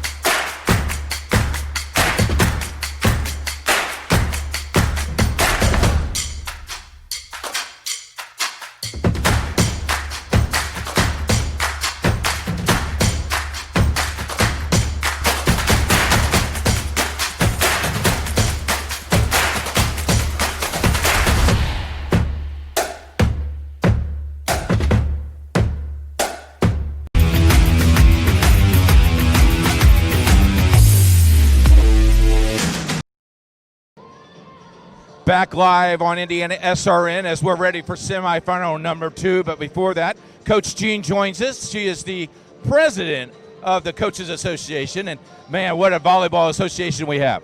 We're very blessed to have some coaches that are interested in giving back to our sport and helping us actually be one of the premier new coach associations in the country. Kathy DeBoer has come to the last 3 clinics we've had. She is executive director of the IHSAA. So we're very excited about what's going on in Indiana and the growth that we're experiencing through the sport, through the whole country. I'm going to brag for about 2 or 3 minutes, if you wouldn't mind. Volleyball is the #1 team sport for girls again. We're the #1 in the country. In 28 states, volleyball is the most participated team sport of all. In Indiana, we're #1 as well.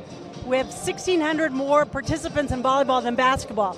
And everything goes in cycles, Keith, I know that. But right now, volleyball is trending. Another part of volleyball that's trending is boys volleyball. Give a little shout out. Cathedral, I think we've had it, 26 years. We're one of the charter programs. It is the second fastest growing sport for boys in the country. At the high school level, I talked to some Heritage boys about getting a volleyball team. Hi, Michelle York, if you're here. They're going to have it this year. But they're very excited about the opportunity. So it's growing. It's one of the fastest growing at the collegiate level, men's volleyball as well. So we're very excited. Indiana is considered one of the top states in the country. NCAA study came out last year and stated that Indiana's 3rd in the country per capita of former players playing at the next level, 3rd in the country. With 3 all high school kids from Indiana last year make first team All-American. They're at the Under Armour All-American game. Last year, Stephanie Bloom at Yorktown High School was a number 2 in the country. She was a National Coach of the Year by 3 organizations that said that.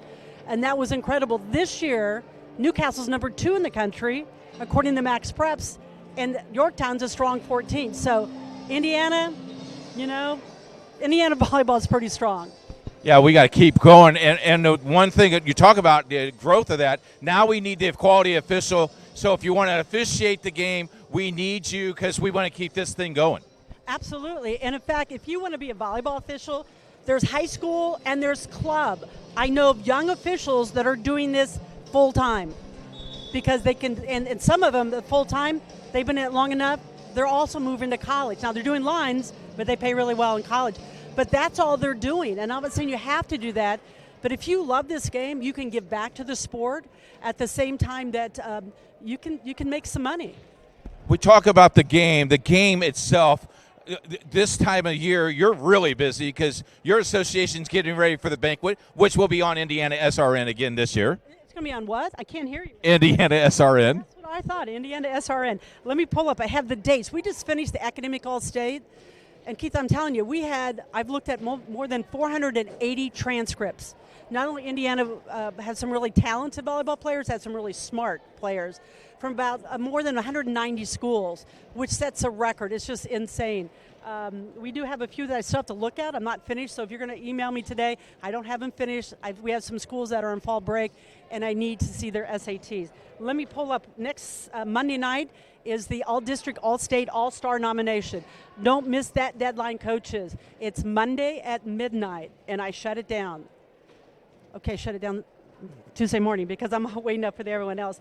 Let's see, in the following weekend, it's going to be the coaches. So if you're a coach that's, you reached a milestone. I know that Lloyd Ball, who was our speaker at the Fall Clinic, the most decorated volleyball player in U.S. volleyball history, he's won a gold medal, and he's been world most valuable player for I forget how many years. So he's incredible. He's won 100.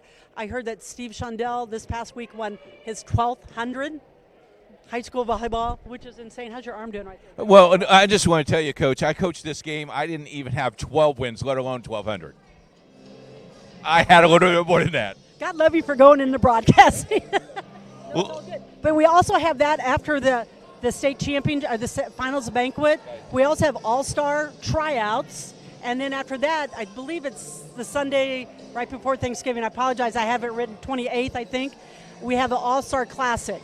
So we have the top juniors from the North and the South battle each other, followed by the 1A and 2A North and South seniors.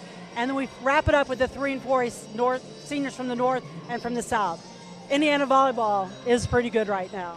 And if you want to watch those games, you can watch it on I don't know. What can we watch at SRN? Indiana SRN. Indiana SRN. Let's talk about the sectional draw. It came out this week. Heritage Christian, a very tough sectional up in Sheridan. Not one, but 3 teams that are ranked. Cecina, who just got played, has some teams ranked in 2A. But this is wide open, and you can't believe the Newcastle sectional for 4A. All those teams up there are capable of winning the state championship. And in fact, there's multiple state champions in that sectional. And in fact, the number 2 and the number 14th ranked team in the country play in semi in the good. I do say that Indiana, the coaches want us to propose that they seed the sectional and to seed the regionals, because after that is basically it goes.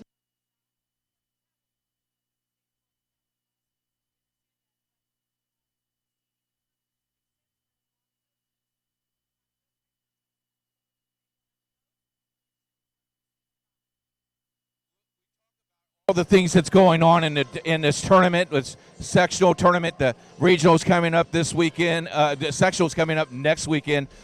What does you and your staff now do from then to the banquet? Because once again, the banquet is on the eve of the state finals. It depends on the year, but usually, and Mary's a former, she's coaching Cathedral right now, is a former player. They definitely remember sectional Monday, because I don't care what the seasons. If you have a great season, you look at sectional. That's happened to us several times, actually twice. Okay, lost 4 sectionals. But it kind of has a bad taste for the whole season. So sectional Monday turned their heads around. Right now, what we would do if we had a tough sectional, we'd focus on that tough sectional opponent. If we had a tough regional, this next week we would practice trying to beat them. In the summer, we know our semi-state and our state final opponent, because they're going to be strong. We should know that ahead of time. We practice in the summer to beat them. So we are ready.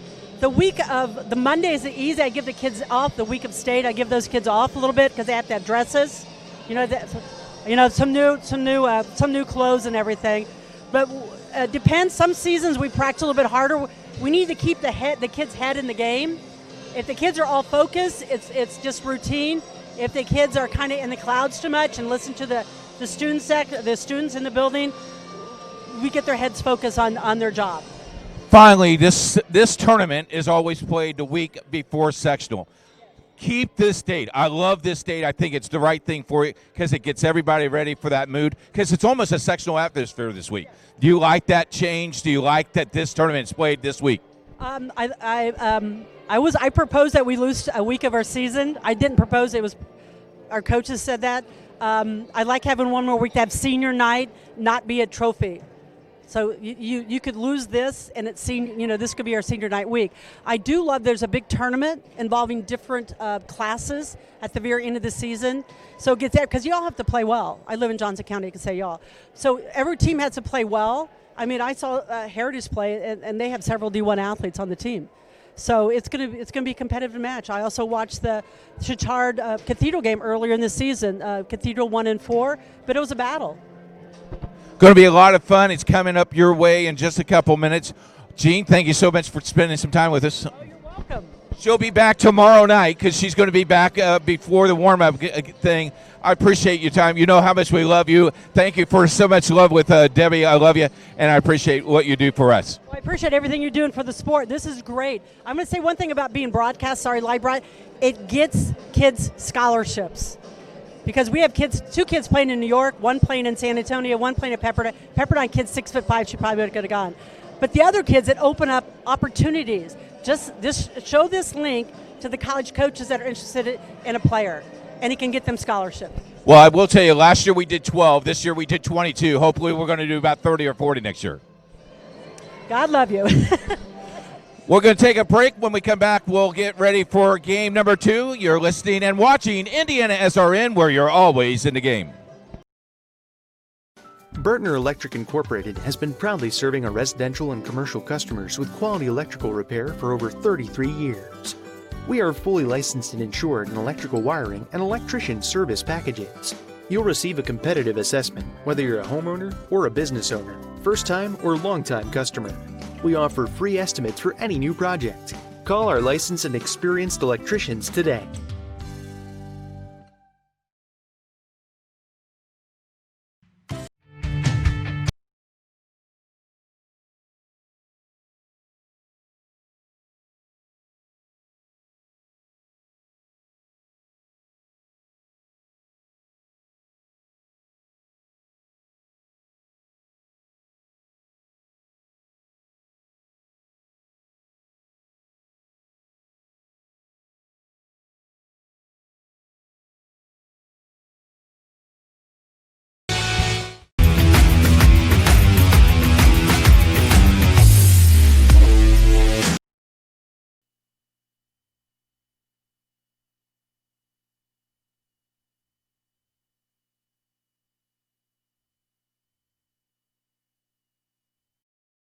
You know, when Margaret and I decided to sell the old estate here, we had only one choice in signage.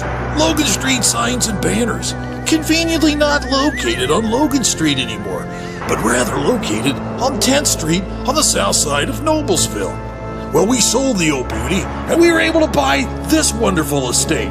And we had so much money left over, I was able to buy this beautiful 1968 Eldorado Cadillac for Margaret. Only 472,000 miles. Margaret loves it because it's got those big seats and that heavy-duty suspension to support her svelte frame. Next time you're looking for signs or banners, call old Jim at Logan Street Signs and Banners, 773-7200. Conveniently not located on Logan Street.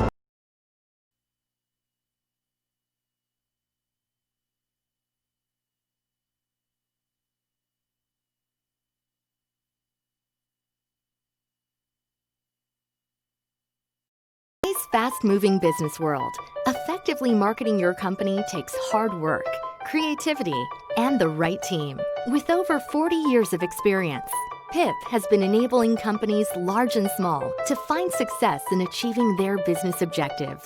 We understand the challenges our clients face.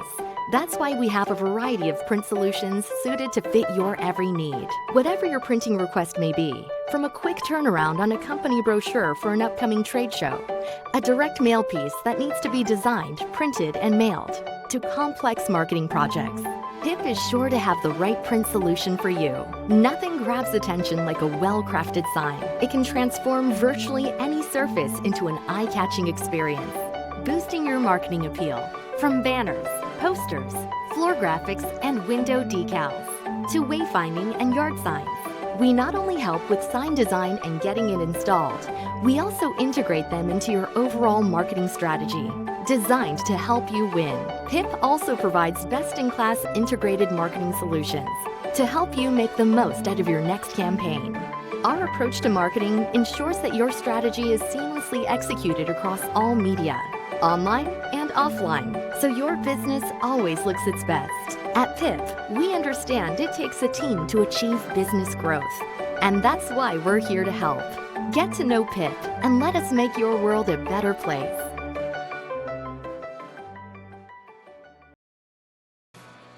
Welcome back to the campus of Heritage Christian High School. Just a few minutes away from the start of semifinal game number 2 here in the city tournament. Heritage Christian advancing with a clean sweep, 3-0 over the Cena Memorial Crusaders. Hi again, everybody. Jimmy Cook alongside the coach, Keith Myers.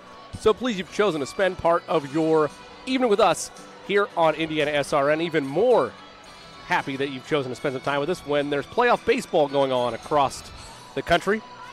This is elimination time also, though, this evening, Coach, and another quality match between a Bishop-Chatard team that might be just below 500, but play like a team that's won just as many games as Ascena.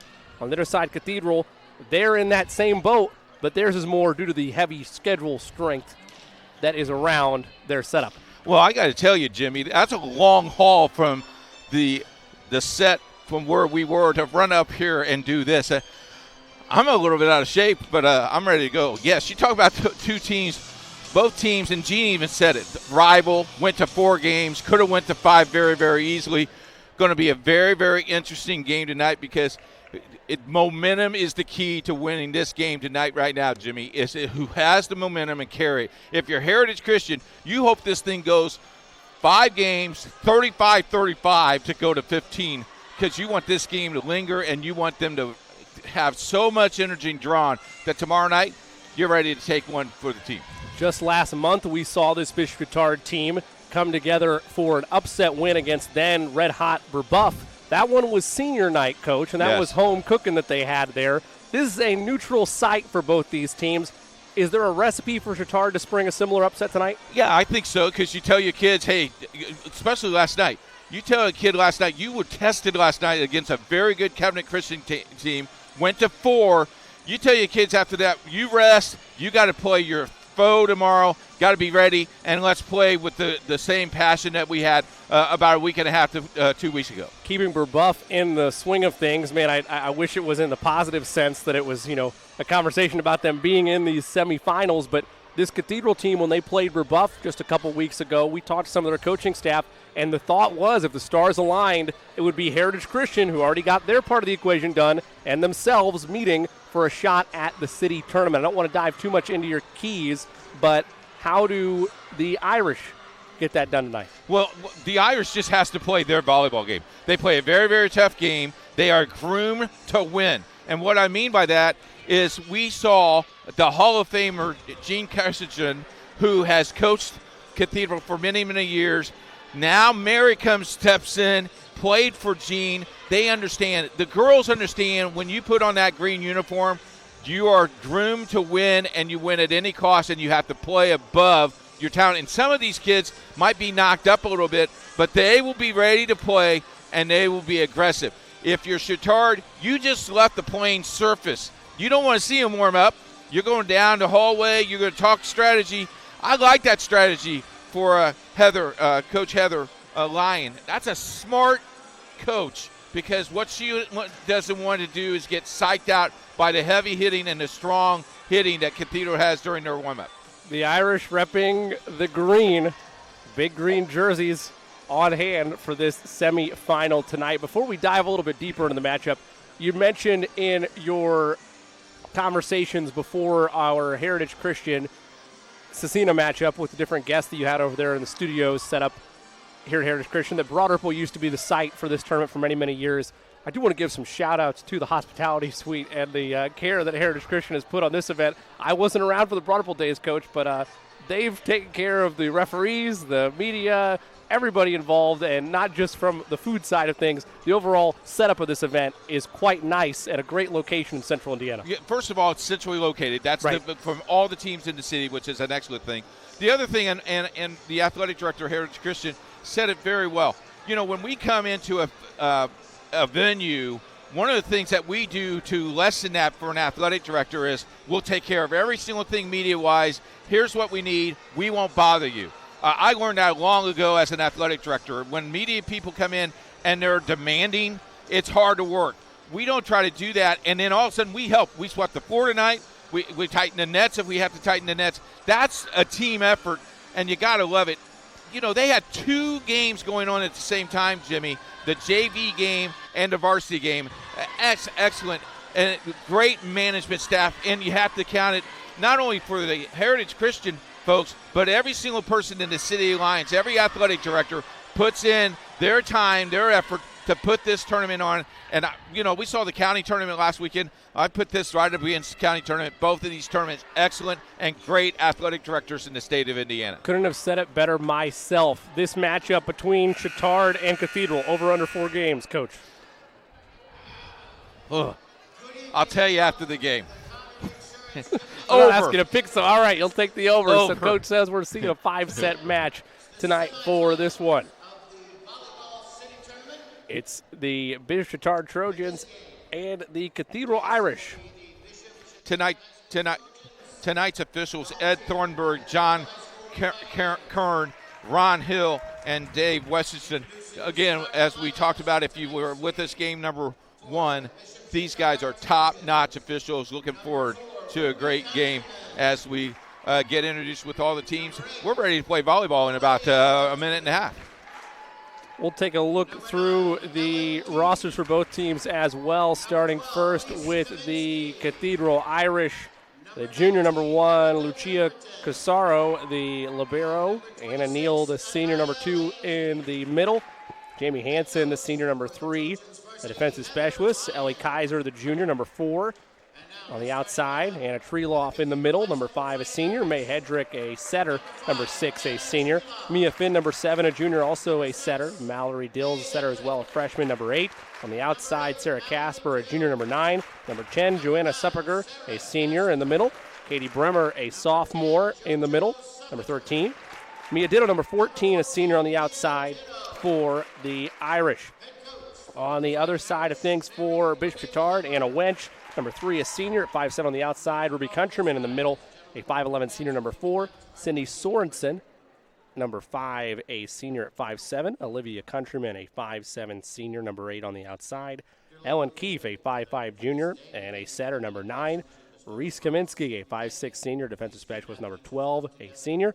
Abby Murray, a junior at 5'11", number 13 she is in the middle.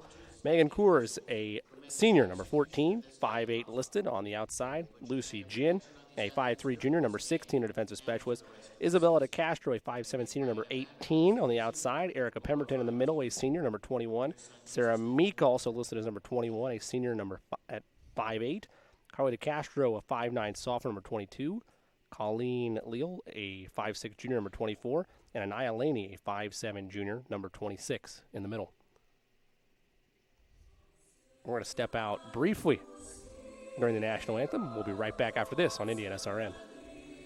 Today's fast-moving business world, effectively marketing your company takes hard work, creativity, and the right team. With over 40 years of experience, PIP has been enabling companies large and small to find success in achieving their business objectives. We understand the challenges our clients face. That's why we have a variety of print solutions suited to fit your every need. Whatever your printing request may be, from a quick turnaround on a company brochure for an upcoming trade show, a direct mail piece that needs to be designed, printed, and mailed, to complex marketing projects, PIP is sure to have the right print solution for you. Nothing grabs attention like a well-crafted sign. It can transform virtually any surface into an eye-catching experience, boosting your marketing appeal. From banners, posters, floor graphics, and window decals, to wayfinding and yard signs. We not only help with sign design and getting it installed, we also integrate them into your overall marketing strategy, designed to help you win. PIP also provides best-in-class integrated marketing solutions to help you make the most out of your next campaign. Our approach to marketing ensures that your strategy is seamlessly executed across all media, online and offline, so your business always looks its best. At PIP, we understand it takes a team to achieve business growth, and that's why we're here to help. Get to know PIP and let us make your world a better place.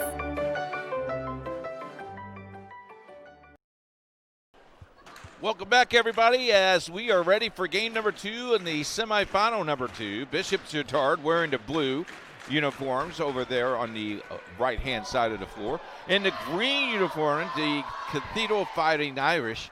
They are the home team on the scoreboard, and Chittard is the visiting. Chittard comes in at 13-14. Cathedral 11-12. Throw in my partner and friend, and he's a used car salesman. If you want a new cars, just check out Jimmy Cook at jimmycook.com. I wish I had that type of extra side hustle in my resume. Unfortunately, I do not. Well, we have a second, though. Tossing it back to the coach, Keith Myers. Coach, some last-minute keys to the games for both these teams. Already touched on some things, but maybe that extra oomph for either side of the ball. Net play. I think net play is very important. Circle Sarah Casper for the Cathedral Irish, and Olivia Countryman and her sister Ruby Countryman are the two keys of this ball game. And if those guys are successful, this could go 5, and it could be a very close 5.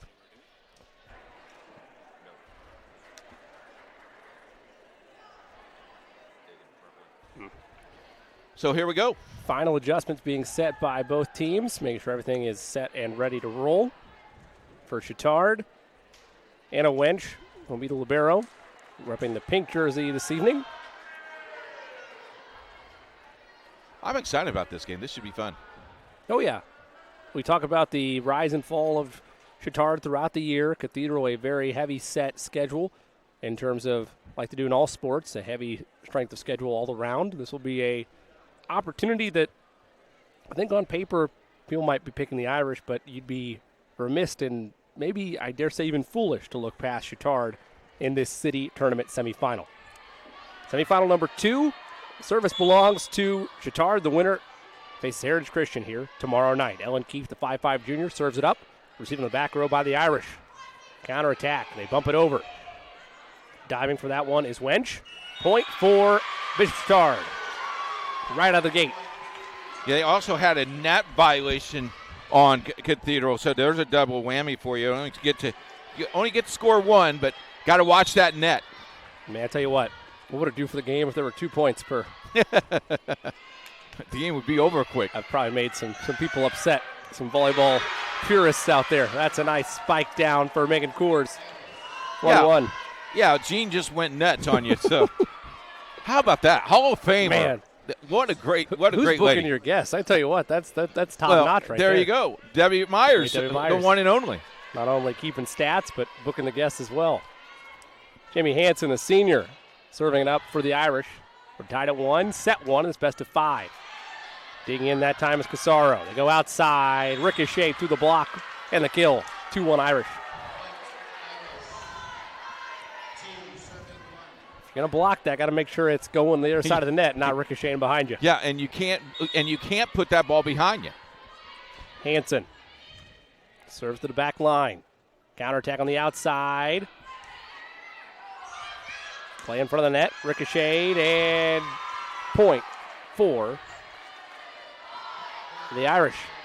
3-1. They've scored 3 straight. Cathedral gets a lot of points that way, just by the way of the spin of the ball, and you think you can beat the ball, and it just fools you. Jimmy, it just dies on you. Nice bump by the Irish. Trojans counter. Digging in is Hansen. Play in front of that, misplayed by, I believe it was Keefe. Subberger was also there. Either way, it's a point for the Trojans, 3-2. Serving now, Olivia Countryman, the senior. Counterattack, running shot, well played that time by Supperger. She's pretty tall. She's listed at 6'1". I think she's about 6'1.5". She plays very, very well. Very rare in a sport do you see them undersized height, but. Well, back in the day, Cathedral used to have a front line at 6'3", 6'4", 6'5", so they're used to having some tall kids on their team. The heyday there for the front line of the Irish. Lucia Casaro with the service. Counterattack by the Trojans. That time Olivia Countryman gets it down. Couple of keys of our game. Both sisters made an impact so far. Irish still lead 4-3, but service belongs to the Trojans.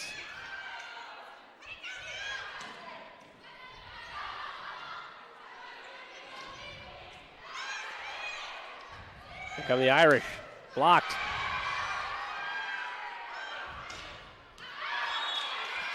Point for Chittard. Yeah, it's sailed out.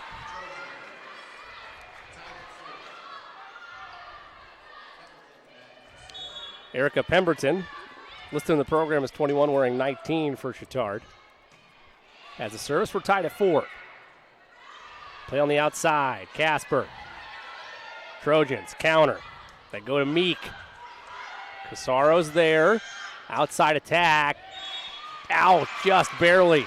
I tell you what. Dills thought she had that. Yeah, the wind must have blew that ball because that was heading right to the line. Somebody opened up the back door. Gotta make sure you keep those shut. Our statistician didn't like that one. She didn't like that joke at all. That's okay. Send a hate mail to coach at Indiana SRN. It's okay. This just in a follower down now on the time. Just kidding. Okay. I'm just kidding. We're tied at Thank 5. Service belongs to the Irish. I'll leave after this game, I promise. I'll give Debbie my headset. Dills, the freshman, with service for the Irish. Tied at 5. Play in front of the net. Almost too close to the net for comfort. Meek's shot is down. You know, that, again, we're talking inches there, Jimmy. That's incredible play. Yeah, we haven't seen it come that close with that window of success versus failure very often this year, but it's been prevalent so far in the city semifinals. You're exactly right. Let's serve that time down for Sorensen. You know, some coaches teach that, Jimmy. I mean, they put a string across the antennas and make you shoot through that just to teach you that, sir. 7-5. Advantage, Chittard. Enough of that, says Treloff. Point for the Irish. 7-6, back within 1. Sarah Casper, the junior.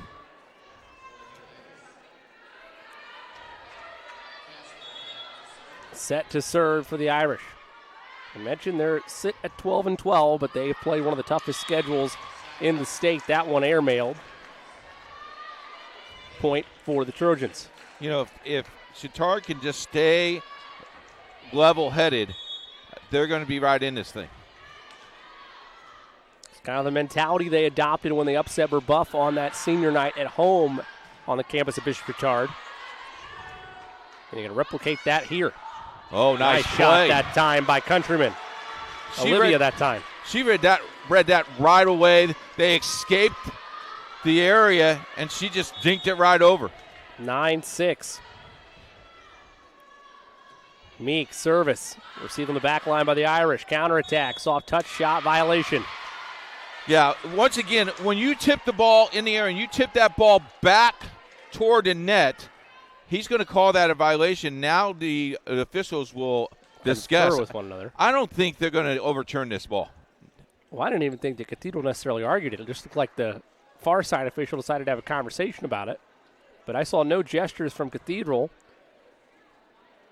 but they wanted to try to overturn that. He is going to overturn it. He's going to replay. All right. Wow. Write that down at the 9-6 game. It was initially 10-6 before that overturn call. See if it's a momentum-changing opportunity. Outside, soft touch shot. Diving for it is the Trojans. That time play made by Meek. Kept alive by Wench. Kill is down. Well, instead of being 10-6, it's now 9-7. Give that one to Treloff.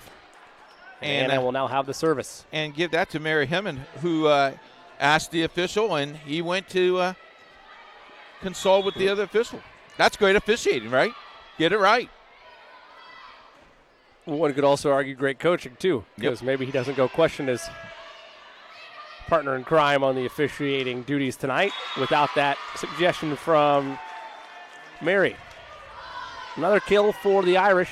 They're back within 1, 9-8. Here in set number 1 in this best of 5 in the city semifinals. Treloff, overhand service.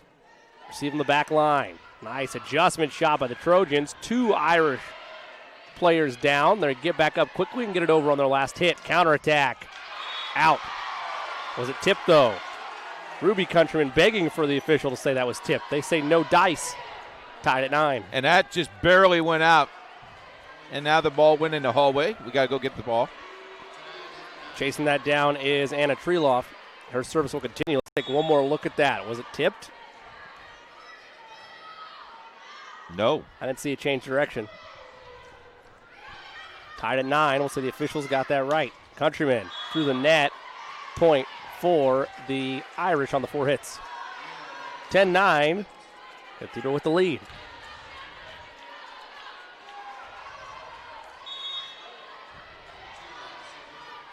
Treloff, service continues. Receive in the back row. Not the best play by Kaminsky, but it's enough to get it over, and that one is airmailed by Sorensen. And Chittard a little out of sorts here. Just need to calm down and breathe. I like there's no timeout here. Continue to play through it.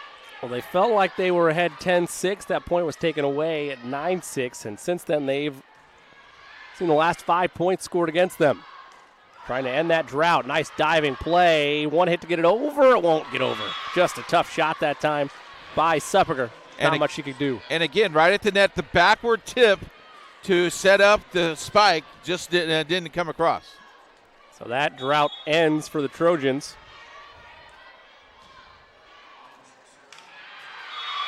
And that miscommunication lands right into the official's hands on the tower. Got to make the fair catch signal. Yeah. Come on. He's liable to get tackled. Decked or laid out there on the tackle. Tied at 11. Wench's service. Counterattack by the Irish, and that's going to be a tough play. Oh, here we go. They'll keep it alive. Soft set shot. Irish counterattack. Casaro bumps it back to Ditto. Dig by Wench. Soft set shot. Well played that time. 12-11. Read the libero's body. She gave that away. She went right toward the line. They went to the opposite side, right at the campfire. Good job, Chittard. 12-11 and an ace for Wench. Misplayed by Casper. How about 3 in a row for Chittard? Answering their run with a run of their own. Back up by 2. Wench went right back at Casper again. One hit to get it over. They do. One hit left.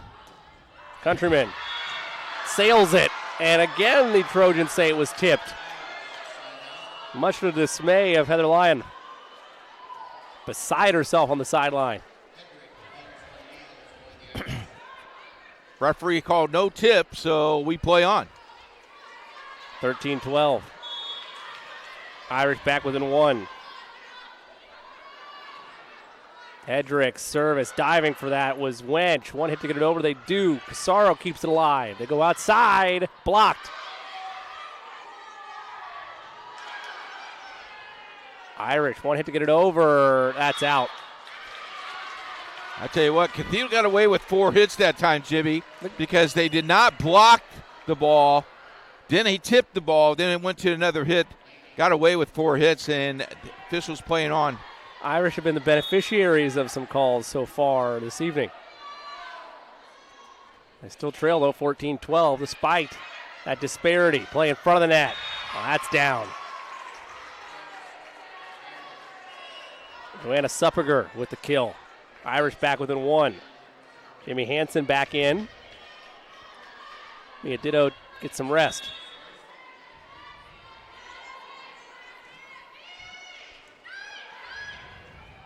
Play in front of the net.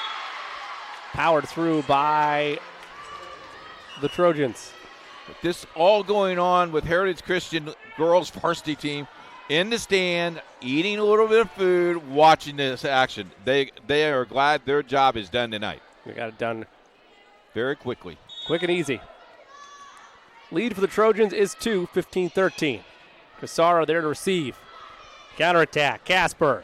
What a play that time by Wench, and the Trojans that keep it alive. No, they'll call a violation.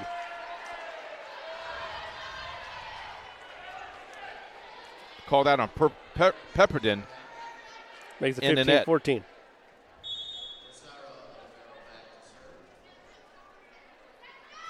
Casaro's service. Counterattack. Blocked. Great play up front by the Irish. We're tied at 15. A race to 10. Gotta like the grit, don't you? Yep. You'd expect nothing less. Nothing better than on a Wednesday night than eating some popcorn and watching volleyball on Indiana SRN. Nope. Couldn't have said it better myself. Casara overhead service. Received by the Trojans. One hit to get it over. Laney, she does. Oh, they got a violation on the net as well. Makes it 16-15. Trojans hold on to that lead. Now it's a big rush. Now you just have to be deliberate in every single hit. Like that one. Casper, nice floater. Almost kept alive by Keefe. Good effort by her, but we're tied at 16.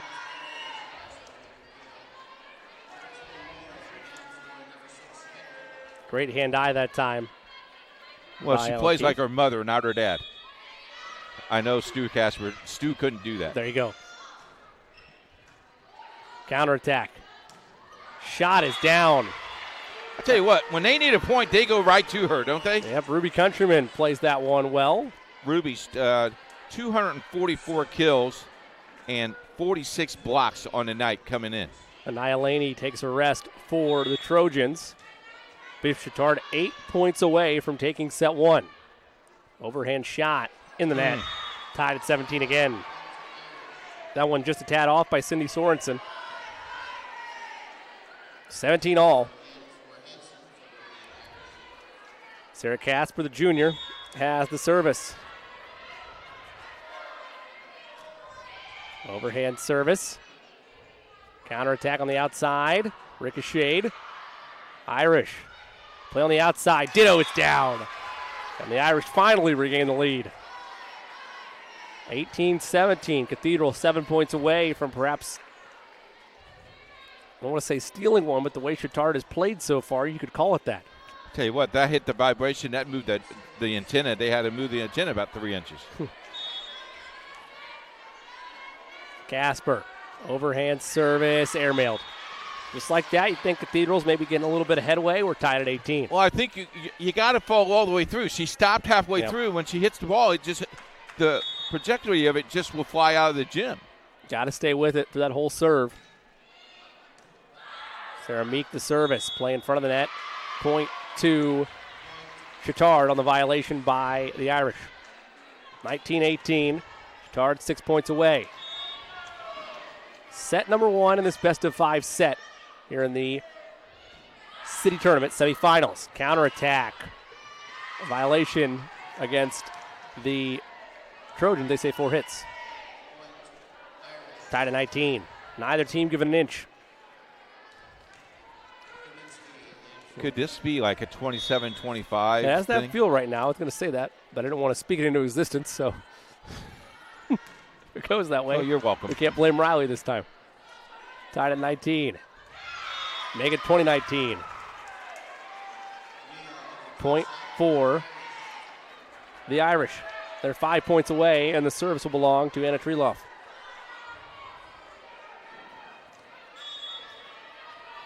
The senior. Standing serve. Play in front of the net. Countryman full force. Nice dig by the Irish. They try to answer, partially blocked. Wench keeps it alive. Counter strike. Countryman. That's Olivia that time. And a violation committed by the Irish. We're tied at 20. That's a tough call. I mean, that's a great play. That is so tough. That's the hardest call. 10 unforced turnovers for Cathedral in this game. That's not less than ideal. Yeah, that's not good. Counterattack. Down off the ricochet by Ditto. 21-20. Irish 4 points away from taking set one, but we've yet to see a separation of any larger than 3 points this whole match.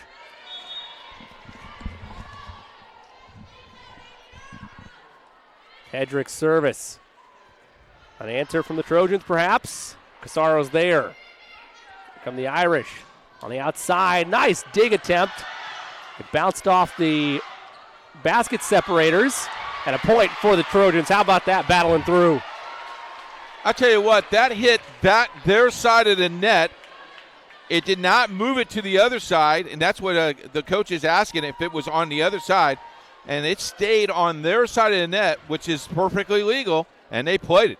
Yeah, we had some clarification about that earlier in the year. As long as it doesn't hit a portion of the gym, if you are not using it to your advantage, but rather it's something that keeps your possession alive but is not an advantage hit for your team, and it's on your side of the court still, you're fine. If you serve it up and then it ricochets off something else and it is advantageous to you and a disadvantage to the receiving team, then at that point it is a violation. 22-21, great comeback by Chittard. We're going to take a break. You're watching Indiana SRN. If you find yourself confronted by unwanted pests in your home or office, then you need to contact the professionals at Kim Mountain Pest Control. We offer quality pest control solutions at an affordable price. We specialize in ants and termites. We're also available to handle a variety of other pests, including roaches, fleas, and flying insects, as well as rats and mice. Don't wait until pests cause severe damage to your home or property. Contact the team of experts at Kim Mountain Pest Control today.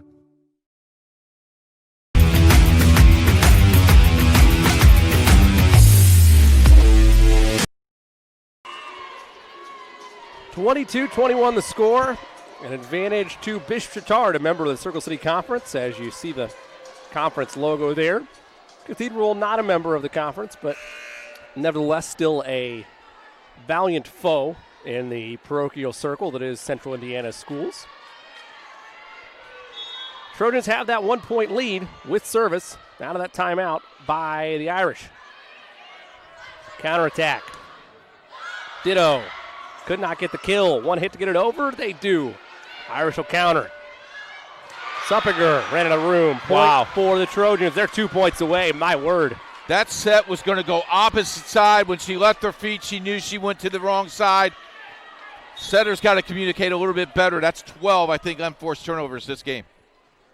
Overhand service by the Trojans, trying to put away the Irish. One of the top teams in this city tournament. One hit to get it over. No, not that time. So they won't control their own destiny now as service belongs to the Irish. They're back within one, 23-22. Now it's race to 25, and it's slim pickings here. Separation has been minimal. That 2-point separation that the Trojans had, the largest since the early goings of this first set. Service by Hansen. Counterattack. Casaro calls for it. They go outside. Casper, full force. And it took a bad ricochet. One hit to get it over. It'll stay alive. Running shot. Trojans go to Countryman. Hansen's there. One more time, Casper. Float shot. Another diving stop by the Trojans. Who's going to give up this rally point? Outside, that one finally down. Extra effort that time from Dills. We're tied at 23. Wow, when you're playing that good and it hits the speaker, then it also hits the pipe, and you still keep it in play, pretty awesome. Jamie Hansen, the senior, serving as Casaro ties her shoe, ready to go. Just need to tie her shoe so she can take a breath. Overhand service received by Wench. Nice play, but Casaro kept it alive. No, they'll say she didn't. That ball hit she the ground. Did not get her hand underneath it. One more look at that last point. Watch this. I mean, that's after 4, 5, 6, 7 hits. Set point for the Trojans off that great play that time by Bishop Chittard. Countryman. They'll bump the outside. Casper float shot is down. We're tied at 24. Miscommunication by Bishop Chittard. Well, we know it has to go at least to 26. Yep, win by 2. This is for you, Riley. Long distance, buddy. Yeah, you called it. Riley 2.0 over here. Casaro. Overhead service is down. Irish 1 point away. Casaro hyped after that one. 25-24. I would serve this ball short. Timeout, Chittard. We'll keep it here. A lot of emotions on the Cathedral libero and one of the captains on this team in Casaro. Very hyped up after that one. If you missed game number 1, you can go back and watch it on replay.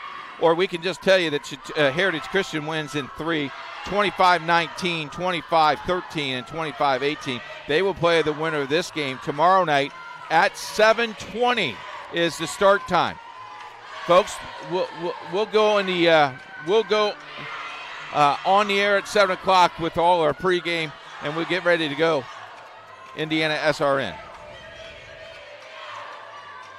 Was that catch made by the ref on the towel?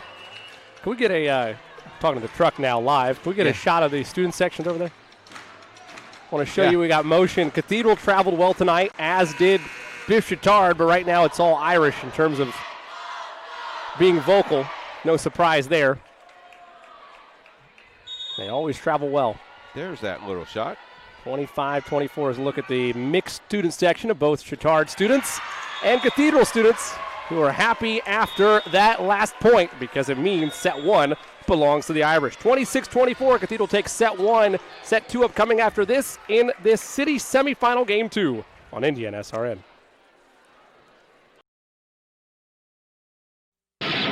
Today's games brought to you by Shin Technology Service Corporation. Technology is about humans and not about machines. Dave and his crew has provided 27 years of software needs. Give them a call. Shin Technology Service Corporation. You may reach him by phone at 317-545-3650 or shintechnology.com. For more information, contact Dave, 317-545-3650.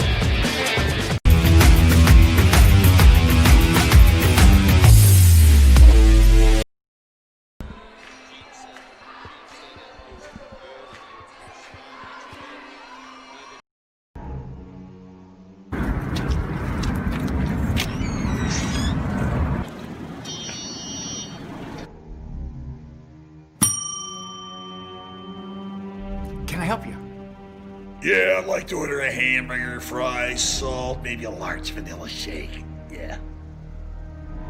It's a trophy shop, can't you tell? You got a counter right here. Isn't this where you place the orders? We sell trophies, we sell plaques, we do embroidery. No food. You got carry out? Unlike the internet, everything that you need we have here at the shop. Very unique. You order today, carry out tonight. That's our version of carry out. All right, I'll take one of everything. Well, that may take a little longer. We'll have it for you tomorrow night. You know, Jim, I'll be back tomorrow to pick it all up.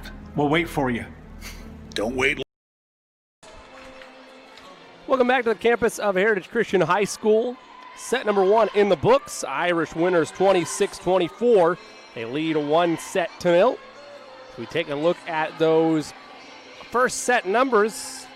He's got them all night long. It's the coach. Oh, you ready for me? Oh, yeah. Okay.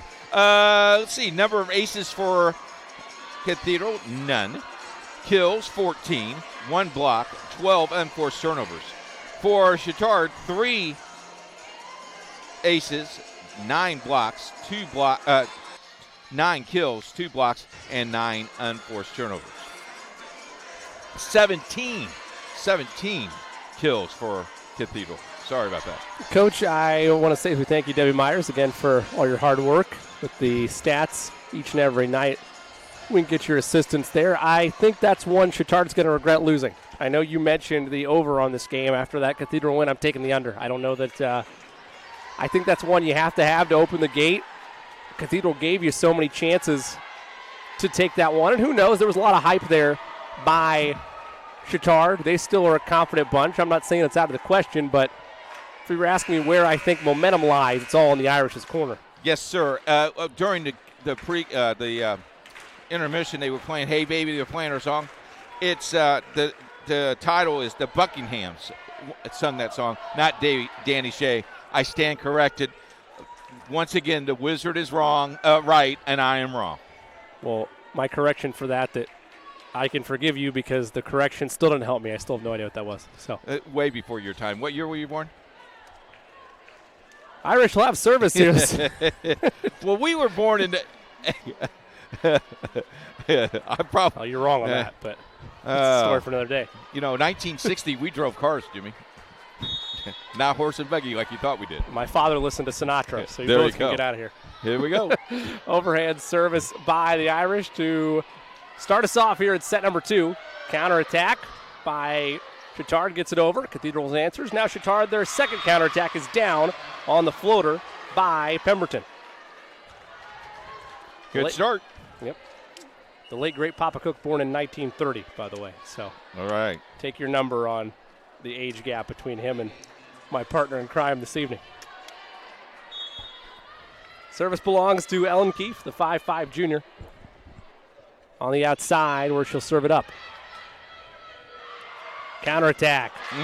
Full force swing by Casper. Casper, when she gets up in the air and she's got full extension, she's pretty dangerous. She reminds me a lot in terms of in that same tier as Raven Colvin on the other side for Heritage Christian. Good point. Casaro's service rode the far outside line. Quick reflexes. They go to Casper again. Blocked. Well played that time by Pemberton. Yeah, that time Pendleton read her eyes, knew where she was going, and just snuffed it out of there. 2-1 Chittard. Serving is Olivia Countryman, 5'7 senior. Counterattack. Outside. Oh, opposite side. What a play. Got to be ready for that, though. If you're Chittard, you got to be ready for that because it hit on the opposite side, so that ball's going to stay up. You got to be ready for that. That was the freshman Mallory Dills making that play. She's played very, very well tonight. That she has. She's been there when they've needed her most. Airmailed that one, though. Can't have it all.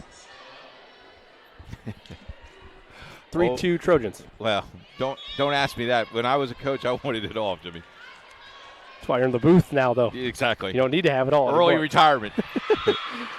That service by the Trojans, an ace. 4-2.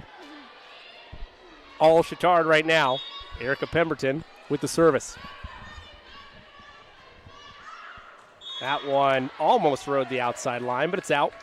You know what, though? Casper played it smart. She put her foot on the line, which is legal. Can't be out of bounds, but put the foot on the line and watched it all the way through. Slid her foot. Just know that it was going to be out. That's the way to operate. Make it 4-3. Counterattack by the Trojans. Well played. Wow. Nice shot that time by Ruby Countryman. This is the way they played on senior night a little bit. A little bit of upbeat. There's that same uptick there. The question is, though, if you're going to go toe-to-toe with your rival, you saw it last game. You went punch for punch with them, but it just wasn't enough at the end. You can't afford to drop these sets. It's one thing to play them neck and neck, but Chittard's not satisfied with neck and neck play. They want to be over the top. They want to be the winners of this one. They don't want to chalk city final tomorrow night. They want to be in that dance with Heritage Christian in what would be an all-Circle City Conference city tournament final. Service by the Irish, counterattack by the Trojans. Got it down. Give that one to Sarah Meek. Makes it 6-4.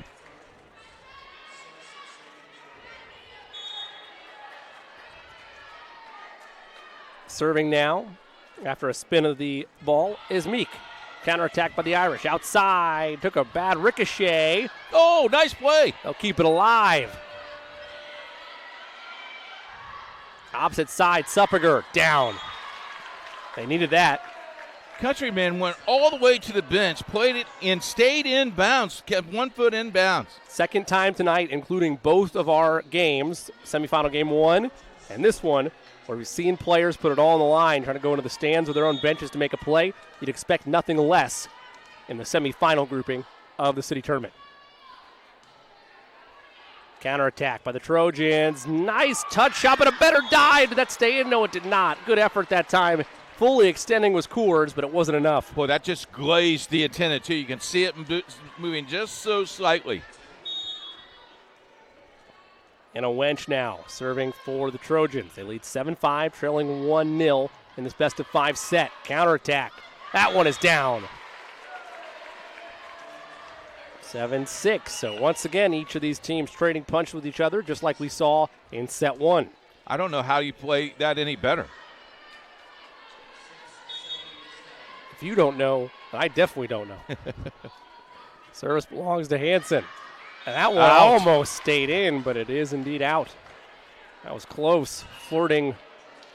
I know you can't tell it from our angle, but there's a double blue line there, and that one almost hit smack down on the middle of that. Yep.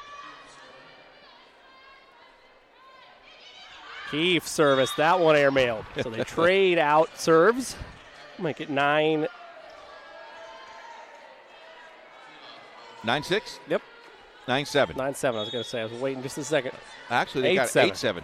So our team here on Indian SRN was correct. The in-house scoreboard was still just a tad late, put the point in the wrong spot. 8-7. Nice aggressive dive that time by Kaminsky to keep it alive. Block in front of the net. They'll continue. Go outside. Countryman. Good play by Hansen. Casper down. Boy, when they want a point, they'll go get one. Where do they go? They go to Casper, the junior. Nate. She's delivered many a time so far tonight.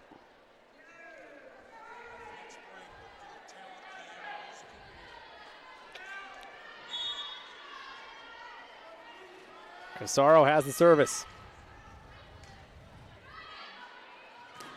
Block in front of the net. Pemberton, risky shot. They'll go to Laney. She bumps it over. Hansen. Now Hedrick. Running cross body by Casper. What a dig by Keefe. But it's not enough, and it's an ace. Tell you when you put that ball back, nice play.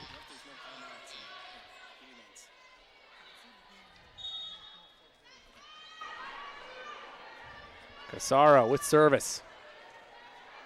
An ace for her.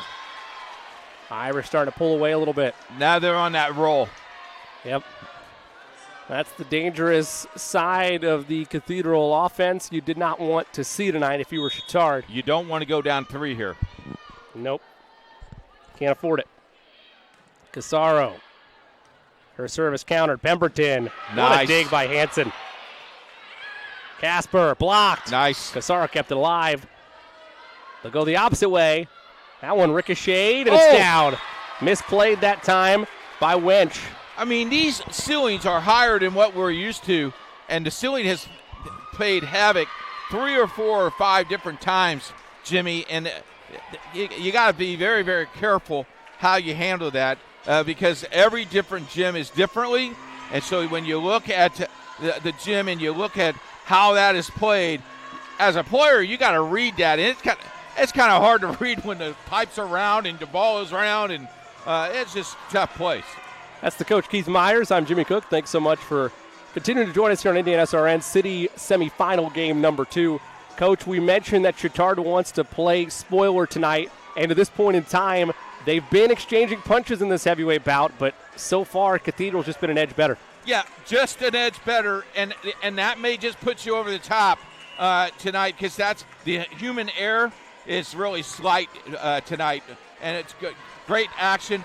While we have this time while we're on the air, thanks to Jeff Freeman and the whole entire administration staff of Heritage Christian and their athletic staff and all the athletic directors in the Circle City Conference and also in the City Alliance.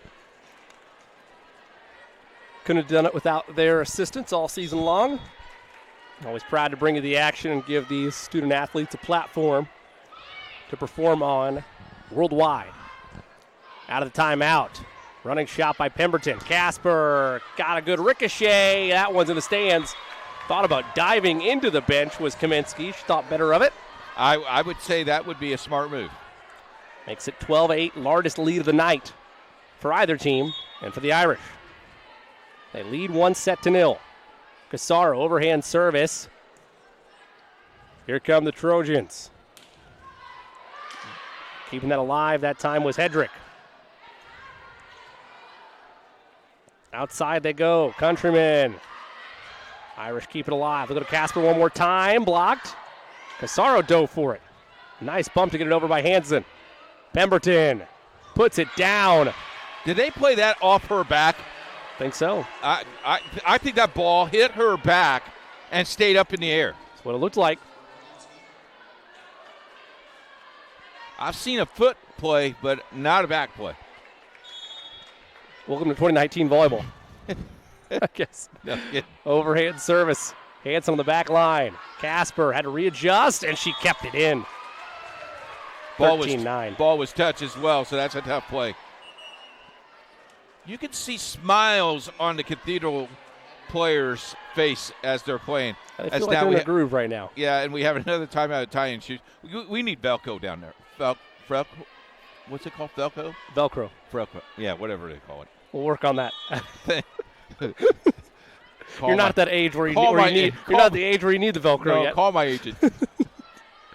13-9. Soft floating shot by Pemberton. Could not ride the line. That's why people listen to Football Weekly. Are you kidding me? Me and Sean corrects me all the time. Hey, speaking of that, we're going to be live on Football Weekly on Friday night. Oh, man. Tune us in.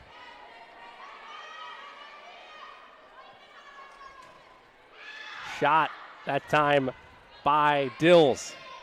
Almost an ace, but the Trojans keep it alive. Counterattack by the Irish. Casper, shot dug in by Winch. They go outside. Meek. Pemberton off the ricochet. What a play to keep this in How about alive. That? Hanson, the one to finally finish it off. Pemberton. There you that go. One was ricocheted. And there was a touch. Yep. Good job. 14-10. So Pemberton now has the service. They're back within 4. It's a must-win set for the Trojans. Irish already with a 1-0 lead in this best of 5. Sorrow. Nice dig that time by Treloff. Found the line. The line seeker and Anna. 15-10. You know, the line judge was with the authority. You know, it's like, woof. Gotta like that. Gotta be quick. No hesitation. Gotta be quick if you have the IHSAA patch on your shirt. A reputation to uphold. Outside. That one stays in for Laney. 15-11. Trojans back within 4. You know, sometimes it seems like they're going away, and then they come right back, make a big play there. Now only down by 4. It's the fight and grit in this Chittard team. Very talented from top to bottom. Much like Cathedral, despite that record. A quality team. That one ricocheted, and it stayed in. Found the back line. My goodness.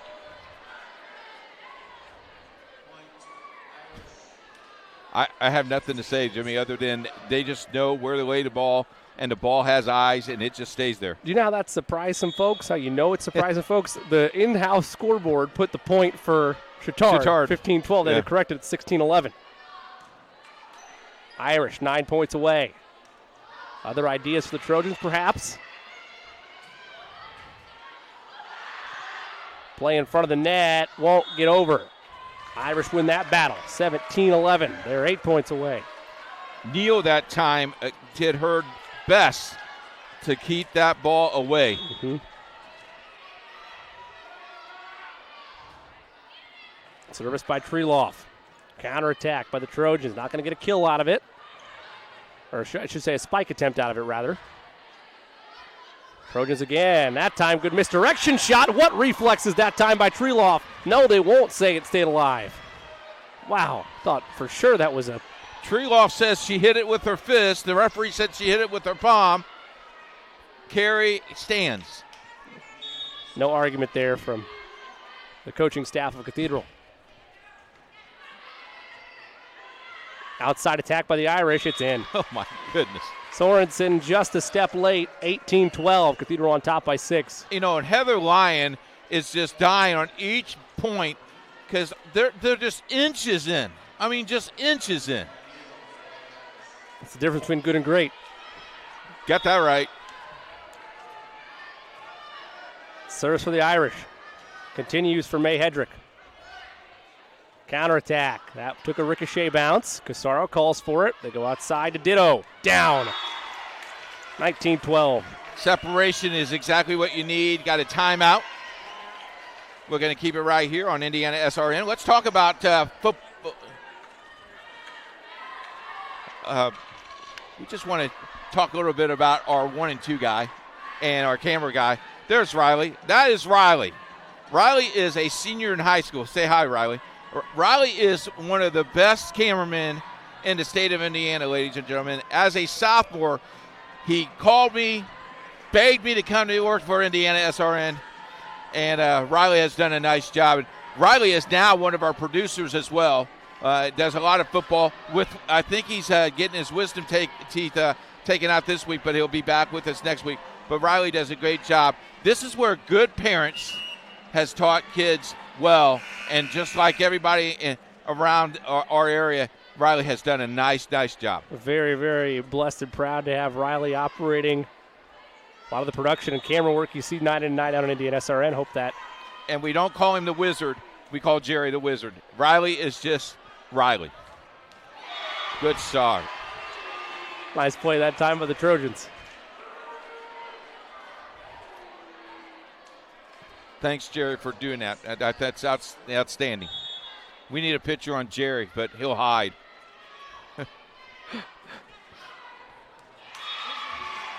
Two straight points scored by the Trojans. I tell you what, Jimmy, where we started and where we are now, it's because of the Wizard and good people and good sponsors like Wes Snyder and Greg Piper and all the sponsors tonight. It's been a beautiful product to see come alive.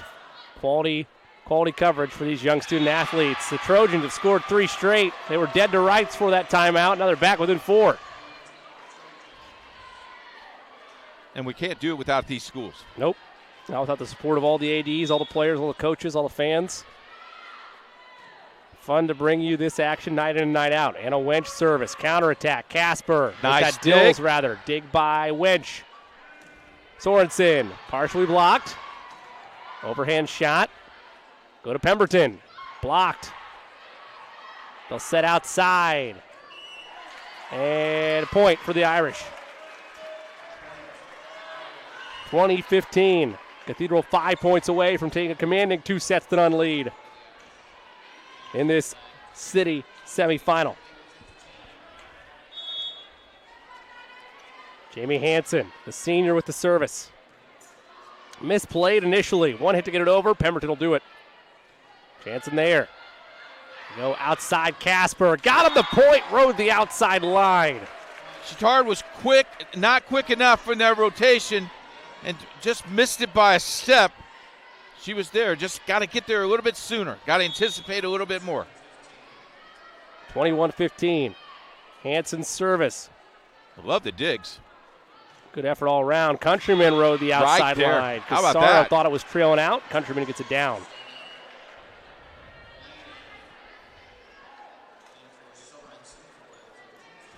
Serving for the Trojans, Olivia Countryman. Make that Ellen Keefe route of the 5'5 junior. Casaro calls for it. They'll set up Casper. Got the kill. Bounced off the net. Bounced off the hands of the Trojan defender and Countryman. Irish 3 points away. Treeloff comes right back in because the libero is now serving, so she gets that free spot in the front row. Lucia Casaro with the serve. That counterattack airmailed by the Trojans. 23-16. Irish 2 points away now. Now, if you're the Irish, I think you go long here. See what Casaro does. She will to the back row. Pemberton blocked. Down. Set point for the Irish. Just no answer to the front row. Cathedral playing very, very well. On cruise control currently. Casaro serving for the set. Would be a commanding 2-0 lead. In this best of 5, winner takes on Heritage Christian tomorrow night. Wench digs in. Pemberton, float shot. Go outside, Casper. Why not? Puts it down for the set. 25-16. Irish takes set 2 and a 2-0 lead. They're 1 win away from a date with Heritage Christian tomorrow night. Will the Trojans have anything to say about that? Stay with us. You'll find out in set 3 on Indiana SRN.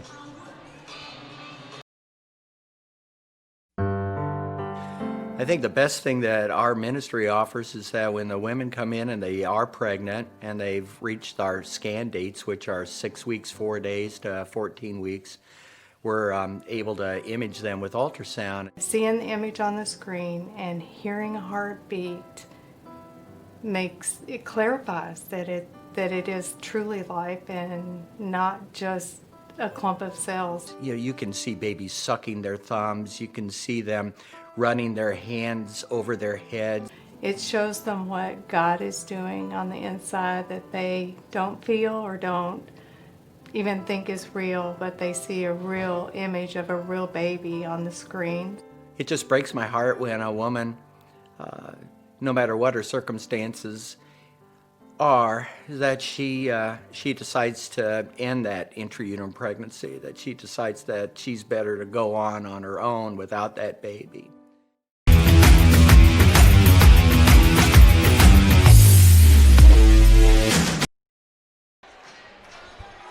Welcome back to the campus of Heritage Christian High School. Jimmy Cook alongside the coach, Keith Myers. Irish lead it 2-0.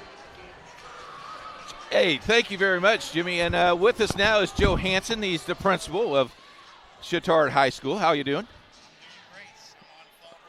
Watching a great volleyball game between two rival schools. Yeah, the two rival schools in the first game as well. She had Cecina and Heritage Christian. Heritage Christian wins this one. Chittard at fall break. Fall break. No wonder you're not answering my calls. No wonder I look so rested, right? Yeah, you got that tan. I see you got a tan. There you go. No Say hi to all your fans. How we doing? Let's talk a little bit about not only your program, but the school. Got a good report. Man, your education values of the teachers at Chittard High School, beyond belief. Great job at first quarter. Yeah, I mean, we're an A-rated school for 6 years in a row. We're a four-star school for A-rated school for 8 years in a row. Four-star school 6 years in a row. First quarter just ended on the 4th. Report cards come out on the 16th, so we've had a really solid first quarter. And the football team is so-so. Football team is just marching on.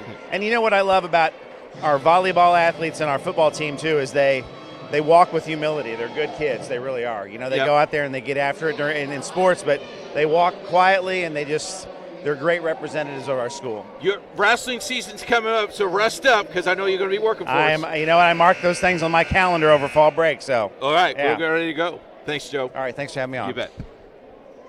As we get ready for game number 3 right here, Jimmy Cook would join us in a second. Here's our stats for game number 2, Jimmy, real quick. Aces 1 for Cathedral, 36 total kills on the night, 4 blocks on the night, and 15 unforced turnovers for Chittard. 5 aces on the night, 20 kills, 5 blocks, and 14 unforced turnovers. So it's pretty even on the scoreboard and pretty even in the stats.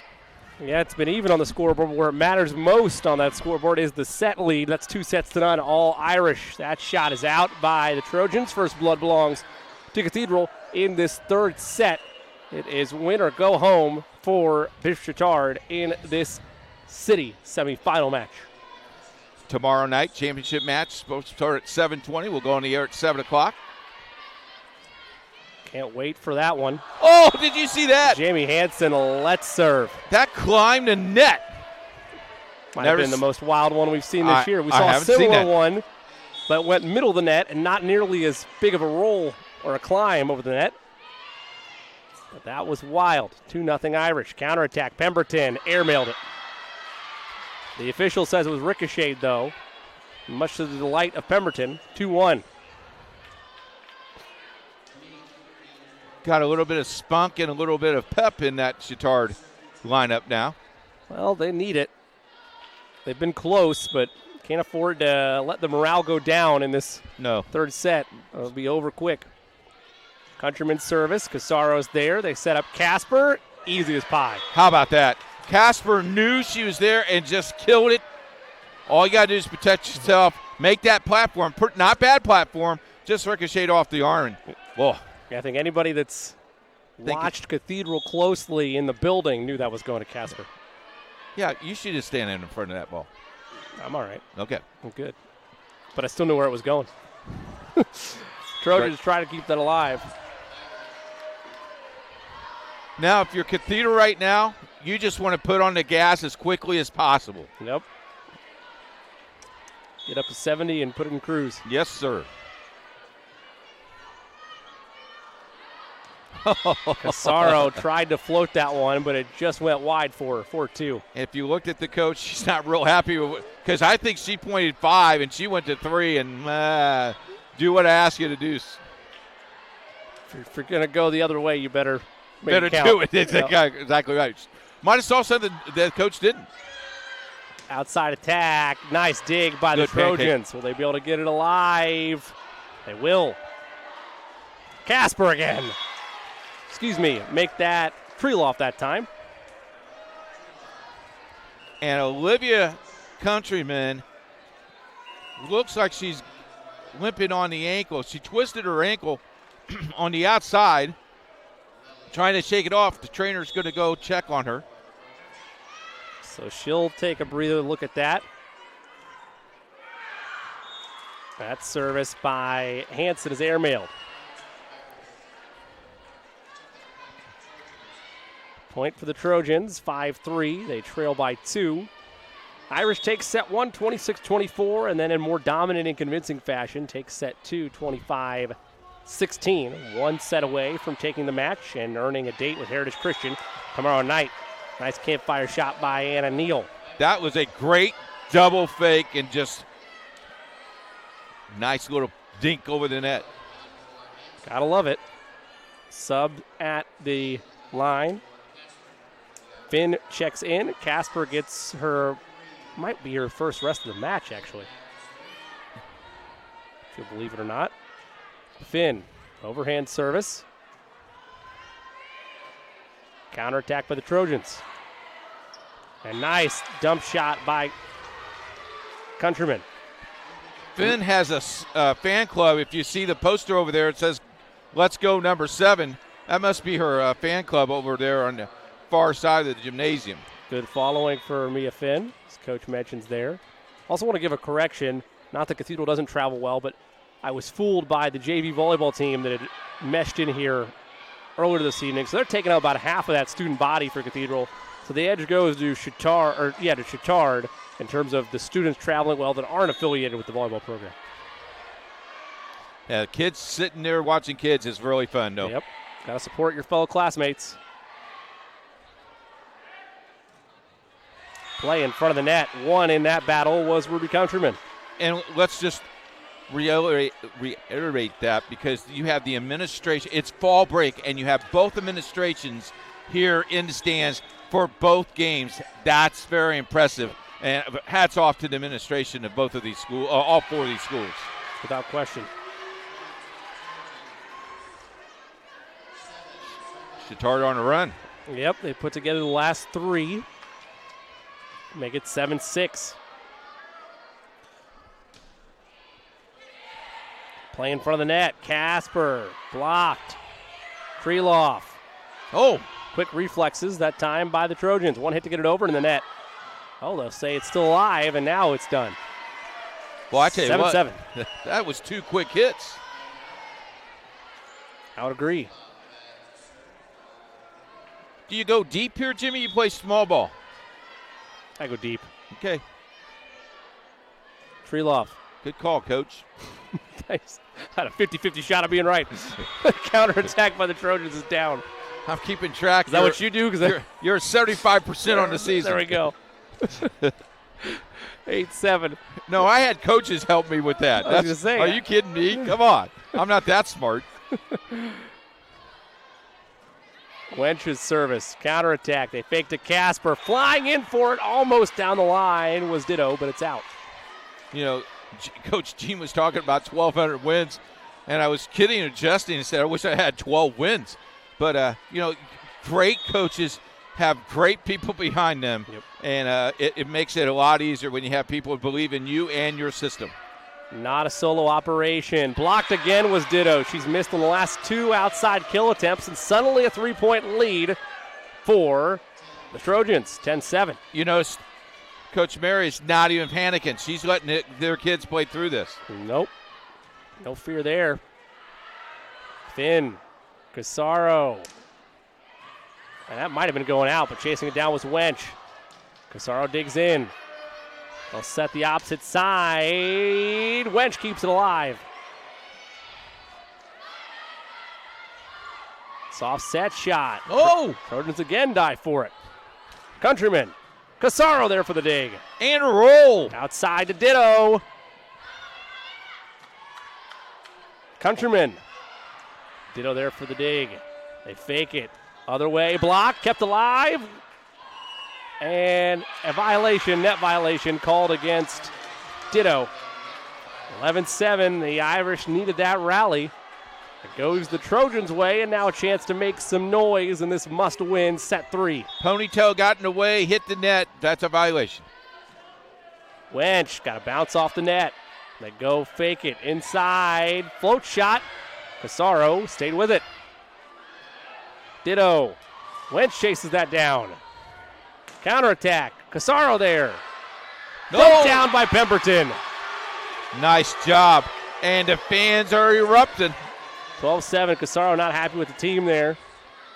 Cuddles up the girls to regroup. How about this? This is 12-7.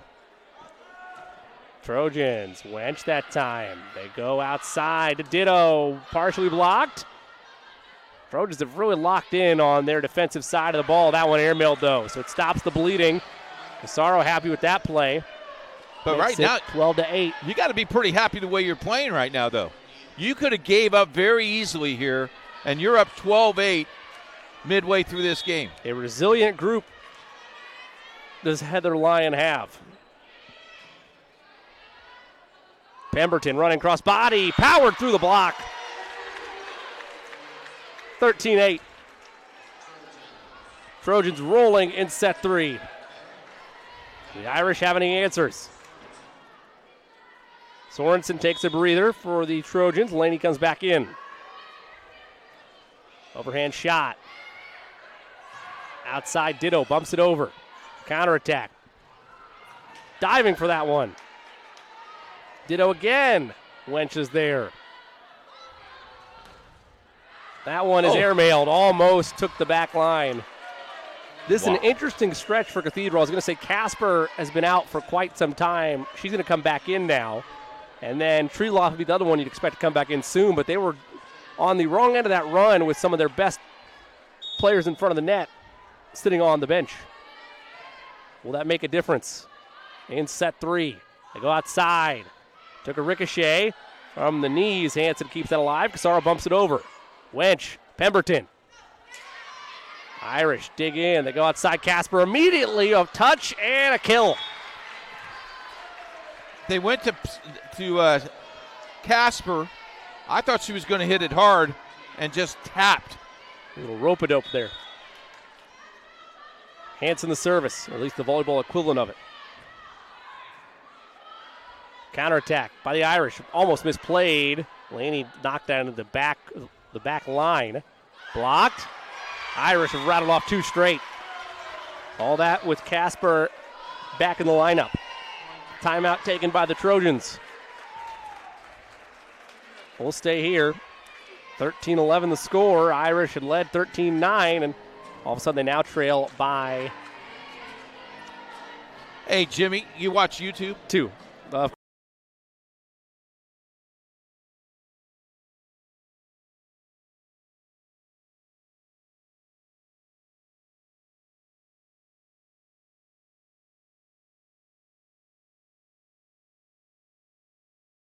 Replay. Get some film for tomorrow night. There you go. You might as well. You don't do much homework anyway. No, I don't have any more homework. I know. So there you go. YouTube right here on Indiana SRN. I tell you what else you got to do. What's that? You got to listen to Football Weekly this Friday night live on Indiana SRN. Sean Carl, myself, live in the booth on Friday night. We're looking forward to it. So let me see if I get all this rundown right. If I follow and like on Facebook, if I follow on Twitter, and I subscribe on YouTube, I'm never going to miss a game on Indiana. Never going to miss one game. Irish with the service. They've cut a 4-point deficit all the way down to 2.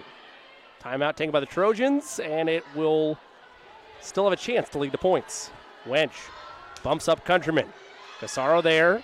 They'll go outside. Casper powered through. Back within a 1. That's why our tagline is Indiana SRN, where you're always in the game. I like that tagline. Did you come up with that? I did. Thank you. Good stuff. 13-12. Pemberton shot ricochet. Casaro got a paw on it. Casper, tough play. No. If she got that, she would be Wonder Woman. I mean, that's a tough play from where she was. Might have been better readjusting for a bump, perhaps. That's a tough overhand shot. Tough play in general. Tell you the strength she has in upper body, though, right there. Lead back up to 2 for the Trojans. Counterattack. Blocked. Oh, Pendleton. Casper floats it. Wench bumps outside. Meek diving for that one. No, they'll say it's out. Or, excuse me, deflected and out. 15-12, lead back to 3 for the Trojans. If you're Bishop Chatard, the way Cathedral's played, Coach, you'd like to keep this margin at 2 or 3, not let it go below that threshold. Casper says, I have other plans in mind. Brings it back down to 2. But in all seriousness, though, I feel like the way Chatard's played and the way Cathedral has played throughout this game, you need that 2-point cushion. Yeah, I think you're right. In if you're Cathedral, what you just want to do is bust it open right now. You just want to control the ball. And he's a nice long run. Lucia Casaro, the service. And Pemberton. I don't know how they then made that play. No idea either. Counterattack by the Irish. Wench is there. They'll fake to Pemberton, go instead to Meek. Casaro keeps it alive. Casper, blocked. They'll bump Casper again. This time the float shot. Wench is outside to Meek. Casaro there. Counter. Casper. That time it's down.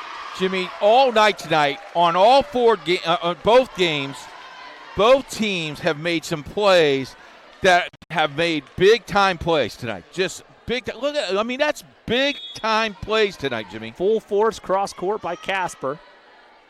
It's been big-time plays all around, as Coach points out there. Irish back within 1. Meek. Her shot taken by Casaro. Calling for it that time was Treloff. We're tied at 15. Irish erased that gap in no time. It's a race to 10. And you just wondered if, look at this, nice hit. You just wonder if Casper's the piece, maybe the energies that she carries, because she came on the floor, they were down by 4. That's what we pointed out. And that's an ace that time for Casaro. What we kind of talked about right when she came back in the lineup, that run that Chatard had was with her on the bench. Not saying she's the whole piece, but how about this? Olivia Countryman coming back on the floor, and she doesn't even look like she's out of rotation. That's a cheap point. Almost everything was perfect, but not quite. 17-15. Libero was a step to the left. She needs to be to the right. There you go. Man, that's tough. And now the Irish have the 2-point gap that the Trojans so desperately coveted and held throughout this third set. Ace again for Casaro, rolling on all cylinders. 18-15, Irish 7 points away from taking this city semifinal and moving on to face Heritage Christian. Stay with us on Indiana SRN. There's no greater anti-poverty measure than to give a person a job. That helps them start to change that trajectory. Morales Group is a full-service staffing company that provides temporary labor in the Indianapolis, Central Indiana market. It was a challenge that was given by my father. He wanted me to give back much more than I had been. Then I realized that when he said more, he wanted me to see how I could give more. And it wasn't just in money, but in time and in services. And that's how the Morales Group was created. I started off at Morales Group as an intern. I interned for 3 years before going on full-time staff here. What I love most about Morales Group is that big family aspect. I come from a big family in Mexico, and since the company is continuously growing, I feel like there's always a new member of the family that I get to know. We're willing to give. We're willing to serve others, and we're not expecting something in return. Come talk to us. We would love to work with you.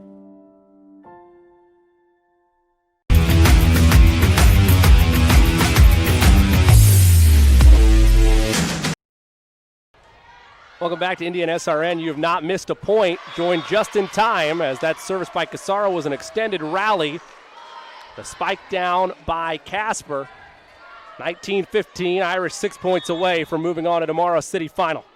Jimmy Cook alongside the coach Keith Myers. So pleased you've chosen to spend part of your Wednesday with us. Counterattack off Casaro's serve. Gets over the net by the Trojans. Casper, or make that Treeloff rather. Soft play that time by Laney. They'll go again. Fake to Treeloff. Dill that time. Dills rather. And a nice play by Pemberton in front of the net. 19-16. Trojans stay alive. Senior does not want this to end. Now she'll have control of that mission with service. Overhand shot.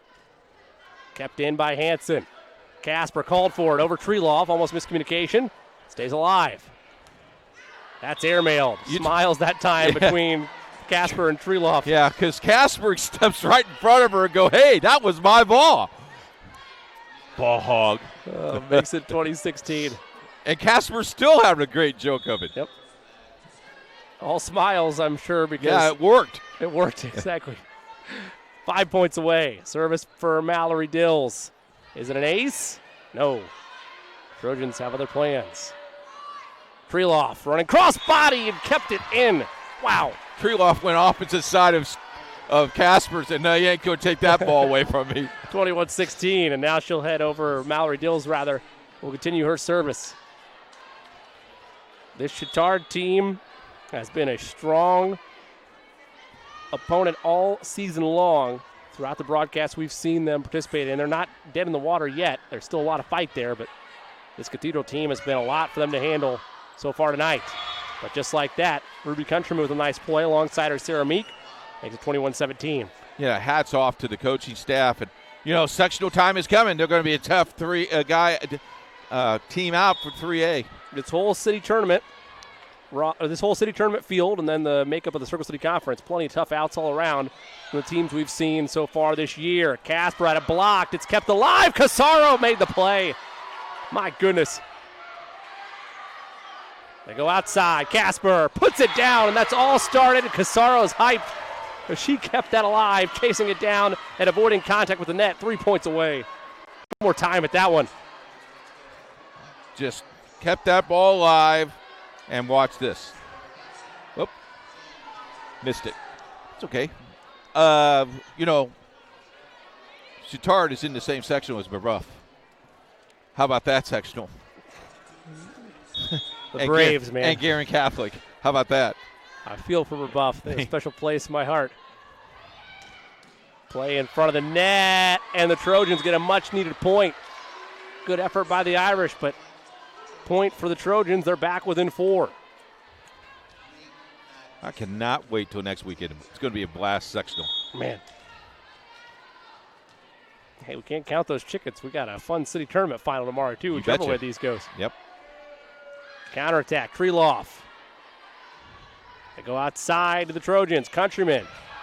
Irish. Treeloff calls for it. All bunched together, the Trojans. Casaro there. Outside. Airmailed that time by the Irish.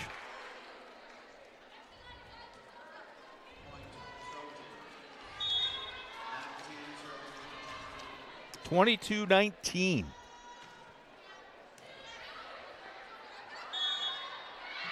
Violation against the Irish. 22-20. Coach Lyon just right now showed them the 2 sign. They're 2 points down. Let's get a rally here. One hit to get it over. They do. Play in front of the net. Blocked. Good. That's down. How about that? That's Countryman. Yep. 22-21. Timeout taken by the Irish.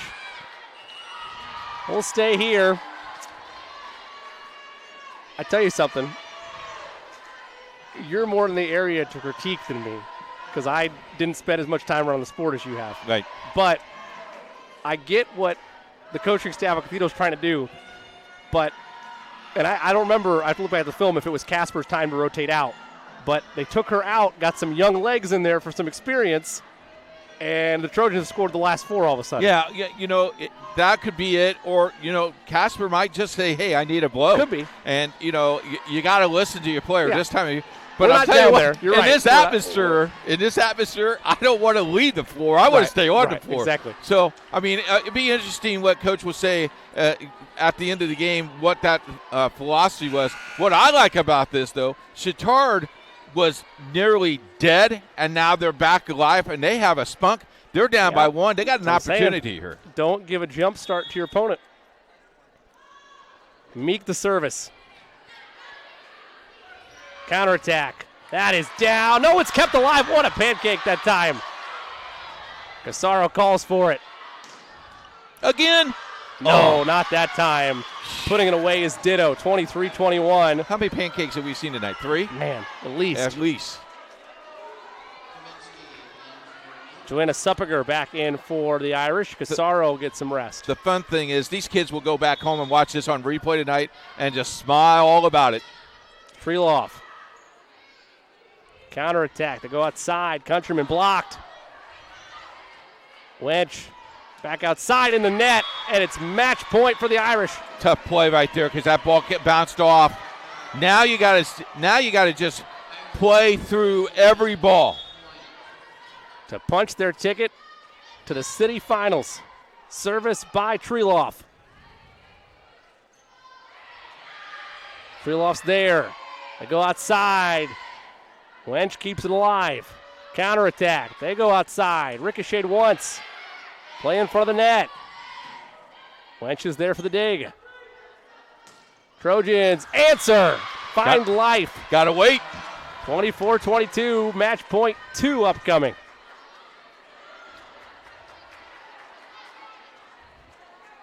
This is great coaching. They're asking for a lineup change to make sure they're in rotation, and you have your barrels serving. And you got Pemberton back in there as well. Irish. Wench is there for the play. Keep it alive. Go outside. Powered through. Did Countryman. 24-23. How about that? Trojans never say die, and they back within 1.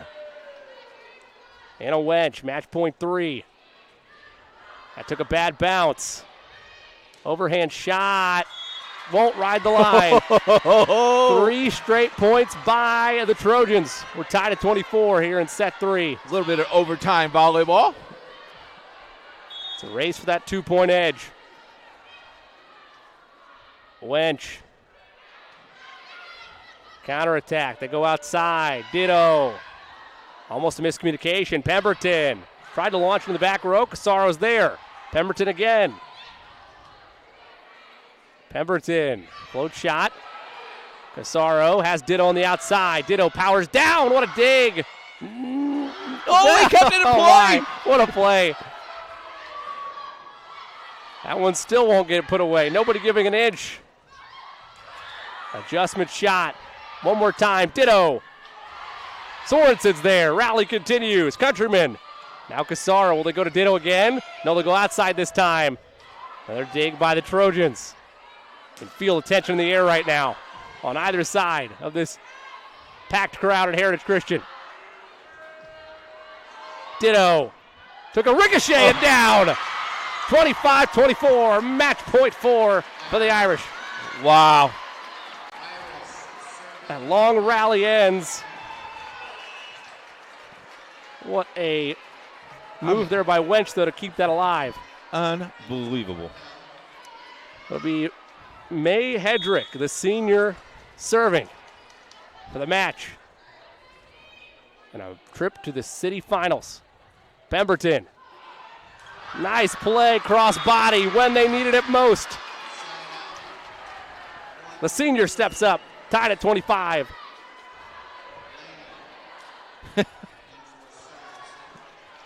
Our stat keeper is, I think she's overworked right now. This is great volleyball. Ellen Keefe, the 5'5 junior. Serves on the outside. Counterattack. What a dig. Well played, though, by the Irish to communicate to keep it alive. Ditto, float shot. Not enough on that. Countryman. What a play by Casaro to keep it in play. And it will not lead to the point. They won't die yet. Wedge. No counter. Outside. Ditto. It's ricocheted. What a play on the back line by Kaminsky. Countryman. Ricocheted. Rally continues. Play in front of the net is down. Give that one to Joanna Suppiger. 26-25, match point 5 for the Irish. I mean, this is just top-notch volleyball. You talk about the state of Indiana healthy for volleyball, and Coach Gene said it's healthy and it's rising. That's why it's rising. Great play. All you need to do is play the last 5 minutes of this match. Jamie Hansen serving for a trip to the city final. For the 4th time. Counterattack. Partially blocked. Casaro misplayed it. They have one hit to get it over. Airmailed. 26 again. You don't want to leave.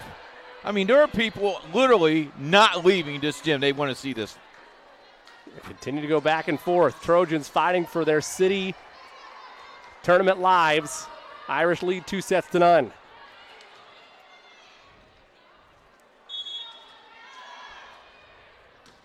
Service by Countryman. Casaro's there. Treeloff down. 27-26, match point 6 upcoming. Was that Casper or Treeloff? Treeloff. Okay. And now Lucia Corsaro, the libero, had many an ace so far tonight. Will this be the one that moves the Irish on? Match point 6. Meek. Counterattack by the Irish. Treeloff blocked. Trojans stay alive again. They will not go down without a fight. 27 all. The managers of Cathedral over here just covered their face. Hilarious. They're in it. Service to the back row. They faked a Treeloff. Casper's back in there. Snuck in during that last point. 28-27. Apparently the coaching staff of the Irish said, all right, let's put this to bed. Yeah. Now Eddie sub that time. Big line, front line. This is back towards the starting lineup territory. 28-27, match point 7. Mallory Dills has it. Float serve. Counterattack. Partially blocked. Casaro there. And that's going to be out of the range of Casper. Mental miscues by the Irish down the stretch, and not having Casper in there, as well as the resilience by Bishop Chittard, has really made this a who's going to blink first type of exchange. Jimmy, this is just game 3. It is. 28-28. Casaro there. They faked a Treeloff. Slightly misplayed by the Trojans. They almost ran out of room. Casaro sets up outside. Casper. Nice dig. Counterattack. Ricocheted and down, and now the Trojans have the upper hand. 29-28 to force a game 4. Timeout taken by the Irish. Look at the crowd. We'll stay here. Look at that. They are they're getting their money's worth tonight. Indeed they are. Have you seen a score this high yet? No. Okay. Not on an Indiana SRN broadcast. No, I've not. There you go. Indiana SRN brings the best games in the state. If you like to help us bring high school volleyball or football or How would basketball, one do that, Coach? Well, it's pretty easy. You email me, coach@indianasrn.org. There's a donate button also, right? So if you're watching this game right there, right in the middle of it, hit that donate button, help us out a little bit. I will tell you, we will have some sectional play not only in volleyball and also football this season. We're looking forward to the new season, which is the football sectional show is this weekend, so we'll know where we're going that way. But, man, City, this is just a semifinal, folks. This City Finals tomorrow. But if you like to donate, please do. Indiana SRN or coach@indianasrn.org, or just hit the donate button, and we appreciate it. Every dollar that is given to us goes right back into our production. That's the Coach Keith Myers. I'm Jimmy Cook. Putting kids on the air. Service by the Trojans. Irish trying to keep their hopes alive of cleaning this up in a sweep. Counterattack by Meek. Float shot. Irish need to answer. Casper. Got it down. Just a tad late was Wench, and we're tied at 29. how tired. Remember what we talked about earlier in the segment? Heritage Christian got done. Just play long games. This is their win. This is what they want. If you're Heritage, you're love it. it up. Yeah. Let's go 45-45. Overhand service by Finn. Counterattack by Meek. It's down. Trojans have the upper hand, and the way this swing's going, I wouldn't be surprised they put them away here. Both these coaches are first-year coaches. This is something they can tell their grandkids or even their kids about. Meek, overhand service. Irish look to counter. Tough play for Ditto. Nice dig by the Trojans. That one is down, and the Trojans force a set 4. 31-29, advantage Chittard. They force a 4th set right after this on Indiana SRN.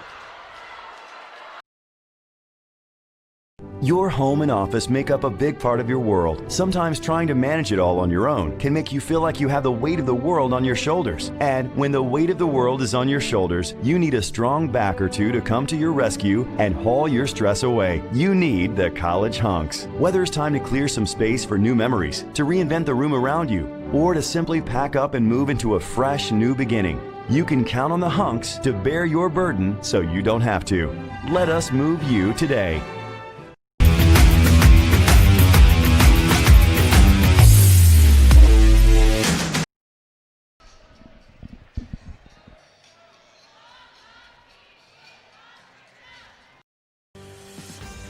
Hello, my name is Sean Kroll, and I've been a part of the Indiana SRN family for the last 9 years. Last year, we streamed a record 326 sporting events around Central Indiana. All the other guys broadcast basketball and football, but we at Indiana SRN also air volleyball, softball, baseball, and even golf. But we need your help. To continue our mission, please help us by contacting Coach at indianasrn.org. Indiana SRN, where you're always in the game.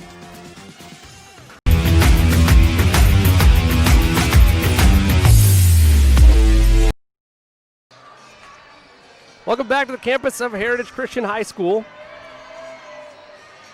Jimmy Cook alongside the coach, Keith Myers. The Trojans pull off an upset in set 3. They win it 31-29.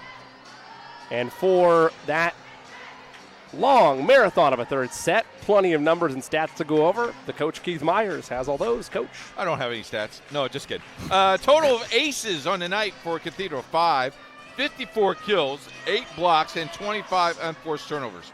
For the Trojans, 5 aces, 41 kills, 11 blocks, and 20 unforced turnovers. Scores of the game: 26-24 Cathedral, 25-16 Cathedral, 31-29 Chittard. Now, if you're Chittard, you really had a lot of energy. You spent a lot of energy to stay involved in this game.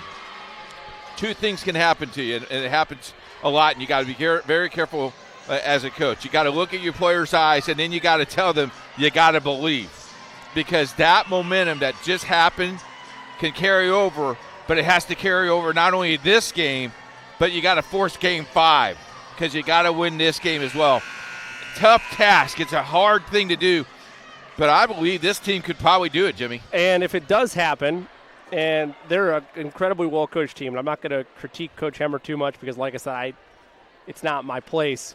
But if they do lose this, I think you're going to look back and think, where was my rotation going those final 5 or 6 points when you had a 4-point lead in pocket? It was about 24-20 or 24-21 around that stretch. Casper checks out. I get it. She might have needed some rest. But the rotation of where things were going, some different players than were our projected starters in there, getting some quality minutes. I get it. But will that be the difference maker in there? They obviously had their chances. It went back and forth, but – well, at this time of year, you got to believe every single kid can step up and do what they're supposed to do. That's a fair point.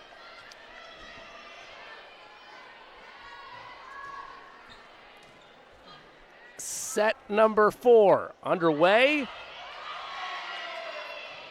Irish and Trojans battle for this first point. Pemberton Nice play that time by Jansen. Counterattack. Casper, that's down. Seems like we've seen this same story over and over again, haven't we? Yep. And for what it's worth, to walk this back is my main code on all broadcasts. Is this age level, you're not going to be too overcritical. No disrespect whatsoever to the rotation pieces that were there. But Casper was down for a long time. And you saw the offense immediately click back into gear once she got back out there. Right. Nice play by Chittard. Ties this game at 1-up. Knots us up at 1 apiece. Yeah, and we're up here. They're down there. Oh, yeah. They know their kids. So. Absolutely. They wouldn't be in the position they're in with a trip to the semifinal line. They didn't know it far better than either one of us, as that one ricochets into the stands. 2-1 Irish. Tell you what, Coach, I would expect, though, the response to that, assuming that the Irish wear that loss in set 3 collectively as a team, I would expect full pace tonight. Foot on the pedal in this fourth set. You bet. Outside, Pemberton. Casaro diving. Hansen, one hit to keep it alive, and it will stay alive. What a play by the Irish. They hurry to get back. Float shot. Casaro's there. Casper down. That's Casper. That's Casper going all the way to the baseline, over her head, and keeping it in. Woo! What a play. What a play. 3-1 Irish. Lucia Casaro, the service. Pemberton, airmailed.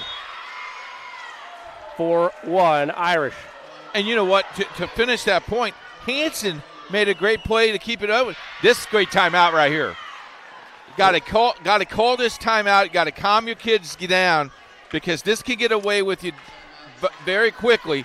And she's telling them right now, look, you can play all the way through this. You've done this before. Don't give up yourself. Move and communicate.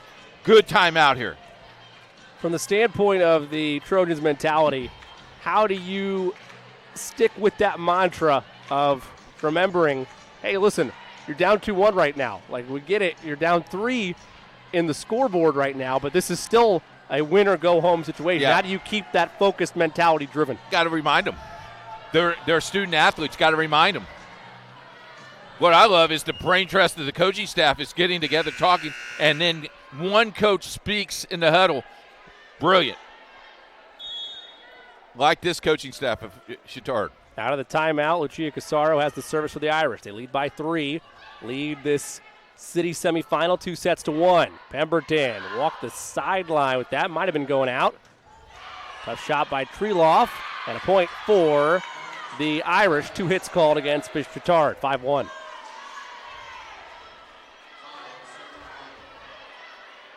Got to relax here, Chittard. Just play through it. How about the officiating tonight? Excellent. It's been on par.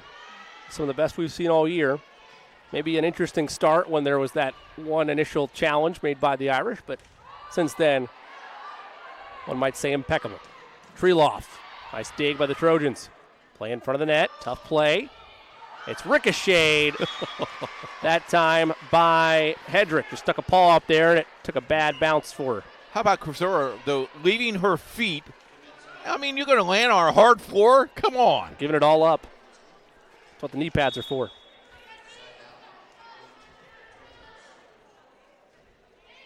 That serve in the net. That time by Countryman. 6-2. Quick sub. Treloff gets some rest. And a kneel in for the Irish. Quick shoe tie that time by Casper. Neil double checks. Service by Dills. Lynch is there. Go outside to Pemberton. Nice dig. Casper. Another dig. Casper in front of the net. Nice play. 7-2 Irish. Nice play to put. I mean, that was a big-time hit. Came back, popped it back up, and then stayed with it. Mallory Dills continues her service on the back row. Running jump serve. Outside. In the net. by Meek, 8-2. Irish by 6. Separation here is very important. Yep. Irish know it's critical to get off on a roll. Get as much cushion as you can. Dill airmailed that one. I was going to say, Coach, the way her jump happens on that jump serve, I was surprised the first one didn't go long, but just the way her jump goes and the way she hits it at her apex, I feel like it has a stronger chance of going wide. It's got that spin on the ball as well, Jimmy. Right. Outside, Casper down with ease. 9-3 Irish. So, Coach, I want you to put yourself in the shoes of the Chittard coaching staff. It's 9-3 right now. You're down 2-1. Where is your timeout threshold? At what point are you? Well, you already called one, so I look at 15 as a base here number. That ricocheted out. And Jimmy, the rotation here for Cathedral now is Casper again is off the bench, not playing the back row. So here's where you can pick up some points if you're Chittard. The same rotation they've used the last couple of games here. Well, the other side of the coin, of course, would be the Irish needing to step up and showing, hey, it's not all about Casper. We can do it ourselves. How about that? Freeloff does just that. 10-4. And then you land right on the ball for Sorensen. I tell you what, they've left it on the floor tonight. Yeah, there's been no lack of effort on either side of the ball. Overhand service by Treeloff. Counterattack by the Trojans. Down. Well orchestrated that time by Ruby Countryman. 10-5. Serving is Sarah Meek, the 5'8" senior.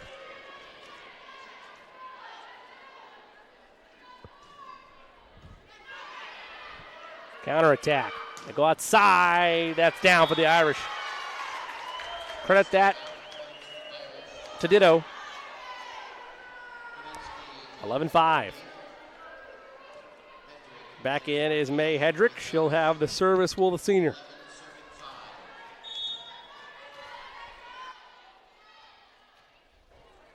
Back line received it. Counterattack by Countryman. Quick reflexes. 2 hits called against the Irish.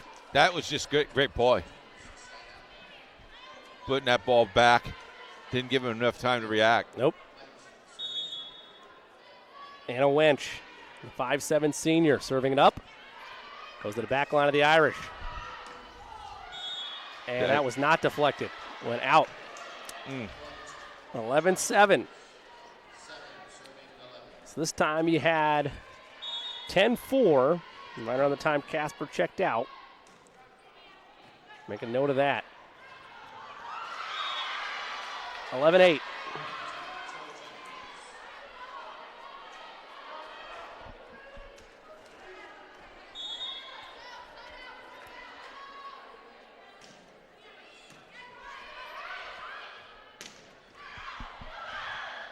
Winning that battle. Oh, 4 hits. 4 hits on the Trojans. I was going to say they didn't call that as early as I thought they would. Left a little bit of drama there. And Casper checks back in. Now she's back in the front row. This is where they score lots of their points here. Yep. 12-8 right now when Casper rejoins. Overhand shot. The counter. Pemberton wide. 13-8.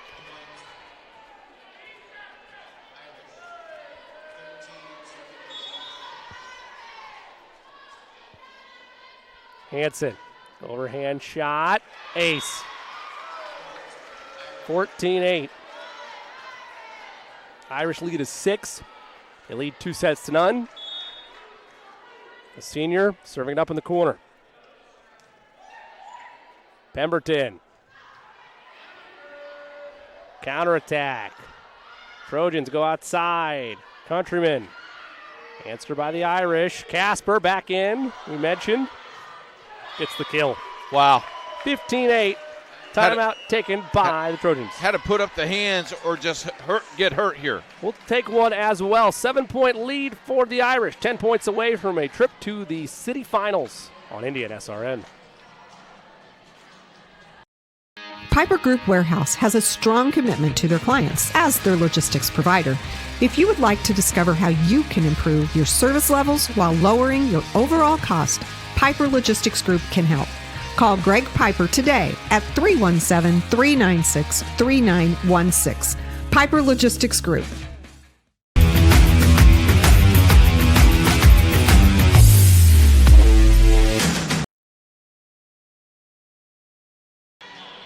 Welcome back to the campus of Heritage Christian High School. Jimmy Cook alongside the coach Keith Myers. City semifinal game number 2 in play. It's set 4. Irish lead 2-1 and have a 15-8 advantage. Join us tomorrow as we have volleyball today before our pregame show tomorrow evening. Coach Gene will be back with us tomorrow evening, and cast of 1,000 people, I'm sure. Looking forward to that lead up to what should be a very enticing city final. Violation by the Irish, 15-9.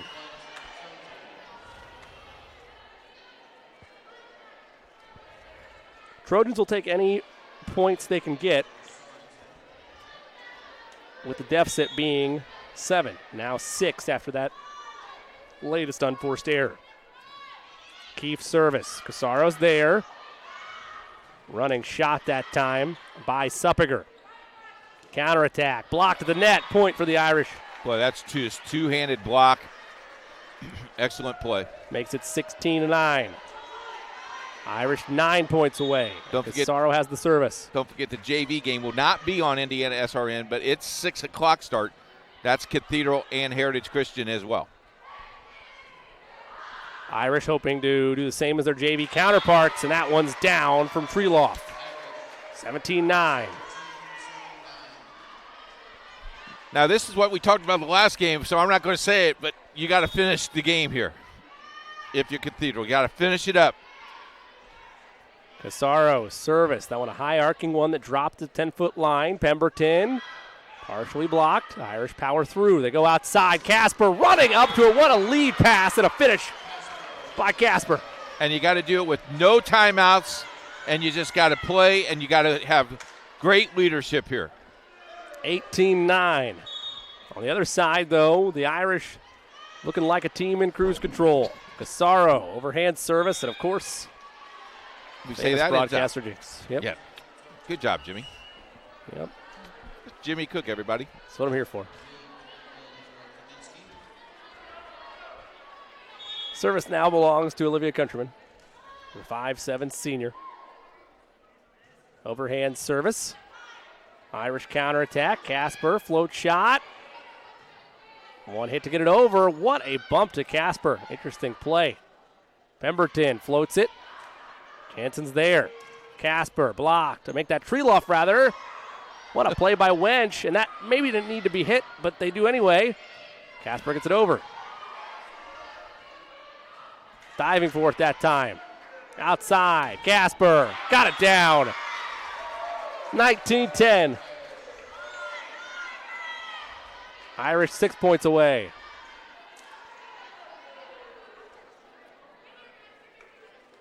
And serving now is the freshman, Mallory Dills.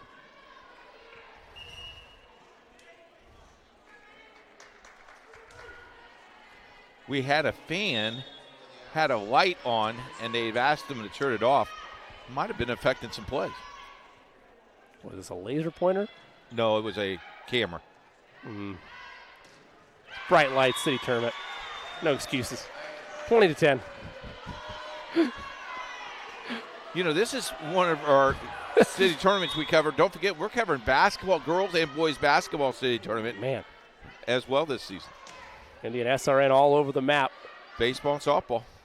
Pemberton blocked. They go back to her, and she misplayed it. 21-10, Irish 4 points away. The City Alliance is up and running.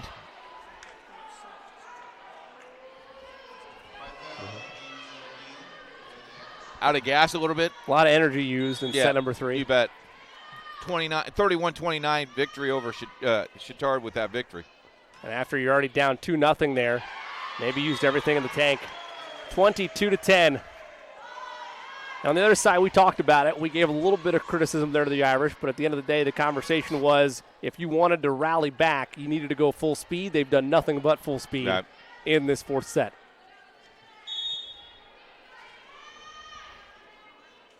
And you go home and rest. Much needed rest. Oh, the floater. Maybe. Mallory Dill slightly misplayed that service. 22-11. Starts had some pretty great comebacks, but need a big one here. Yep. Outside. Casper. Counterattack. Out. 23-11. Irish 2 points away. I want to thank our statewide audience and our worldwide audience tonight. If you checked in and watched our game, let us know. Tweet us at indianasrn.org and follow us. And if you're the 1,000th one, you get a $55 gift card to Aspen Creek Grill. That's not a bad deal. No, not bad at all. You're not allowed to retweet us, though, Mr. Young. Just one time. 23-12. Unforced error by the Irish. Makes this an 11-point game. Counterattack. Partially blocked. That one down for the Trojans. Keeping the fight alive.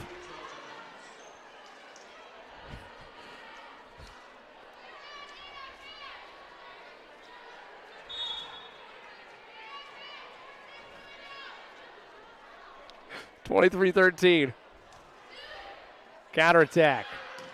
Irish get that one down. 24-13. And it's match point number 8. Here. Have that furious back and forth in set 4 for a ticket to the city finals. That sounds familiar. Doesn't it? That one is in, and the Irish move on. 25-13. The Irish take the fourth set.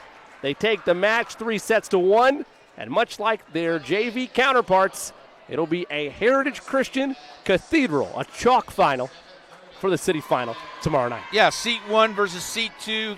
Final scores again.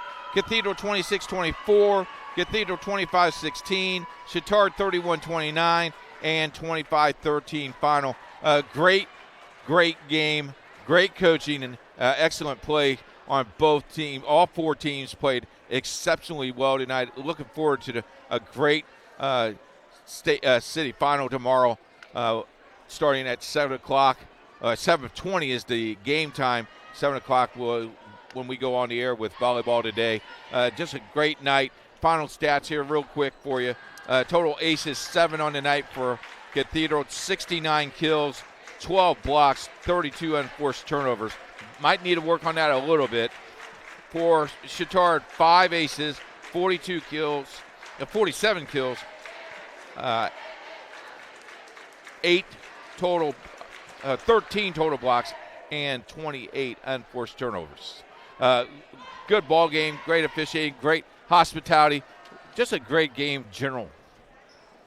Yeah, the back and forth affair, we talked about it in set 1. It really felt like that the Trojans missed an opportunity there. They fall 26-24. That was another one like set 3 where it went back and forth, but the Irish handled them there. I felt like, and you were still on the fence, but I felt like at that point it was Cathedrals to lose. They then take set 2, go up 2-0, and then the Trojans show the fight we've seen all season long. That's a back-and-forth affair. Maybe took everything out of them to win set 3, 31-29. But then the Irish rewrite the ship, go full speed, win 25-13. And as you mentioned, it's going to be a fun City Alliance final tomorrow night. Yep, all begins with volleyball game day at 7 o'clock. 7 o'clock volleyball game day, and then our city final game tomorrow night to follow suit. For our entire staff this evening, for Debbie, for Riley, for Jerry, and my partner, the coach.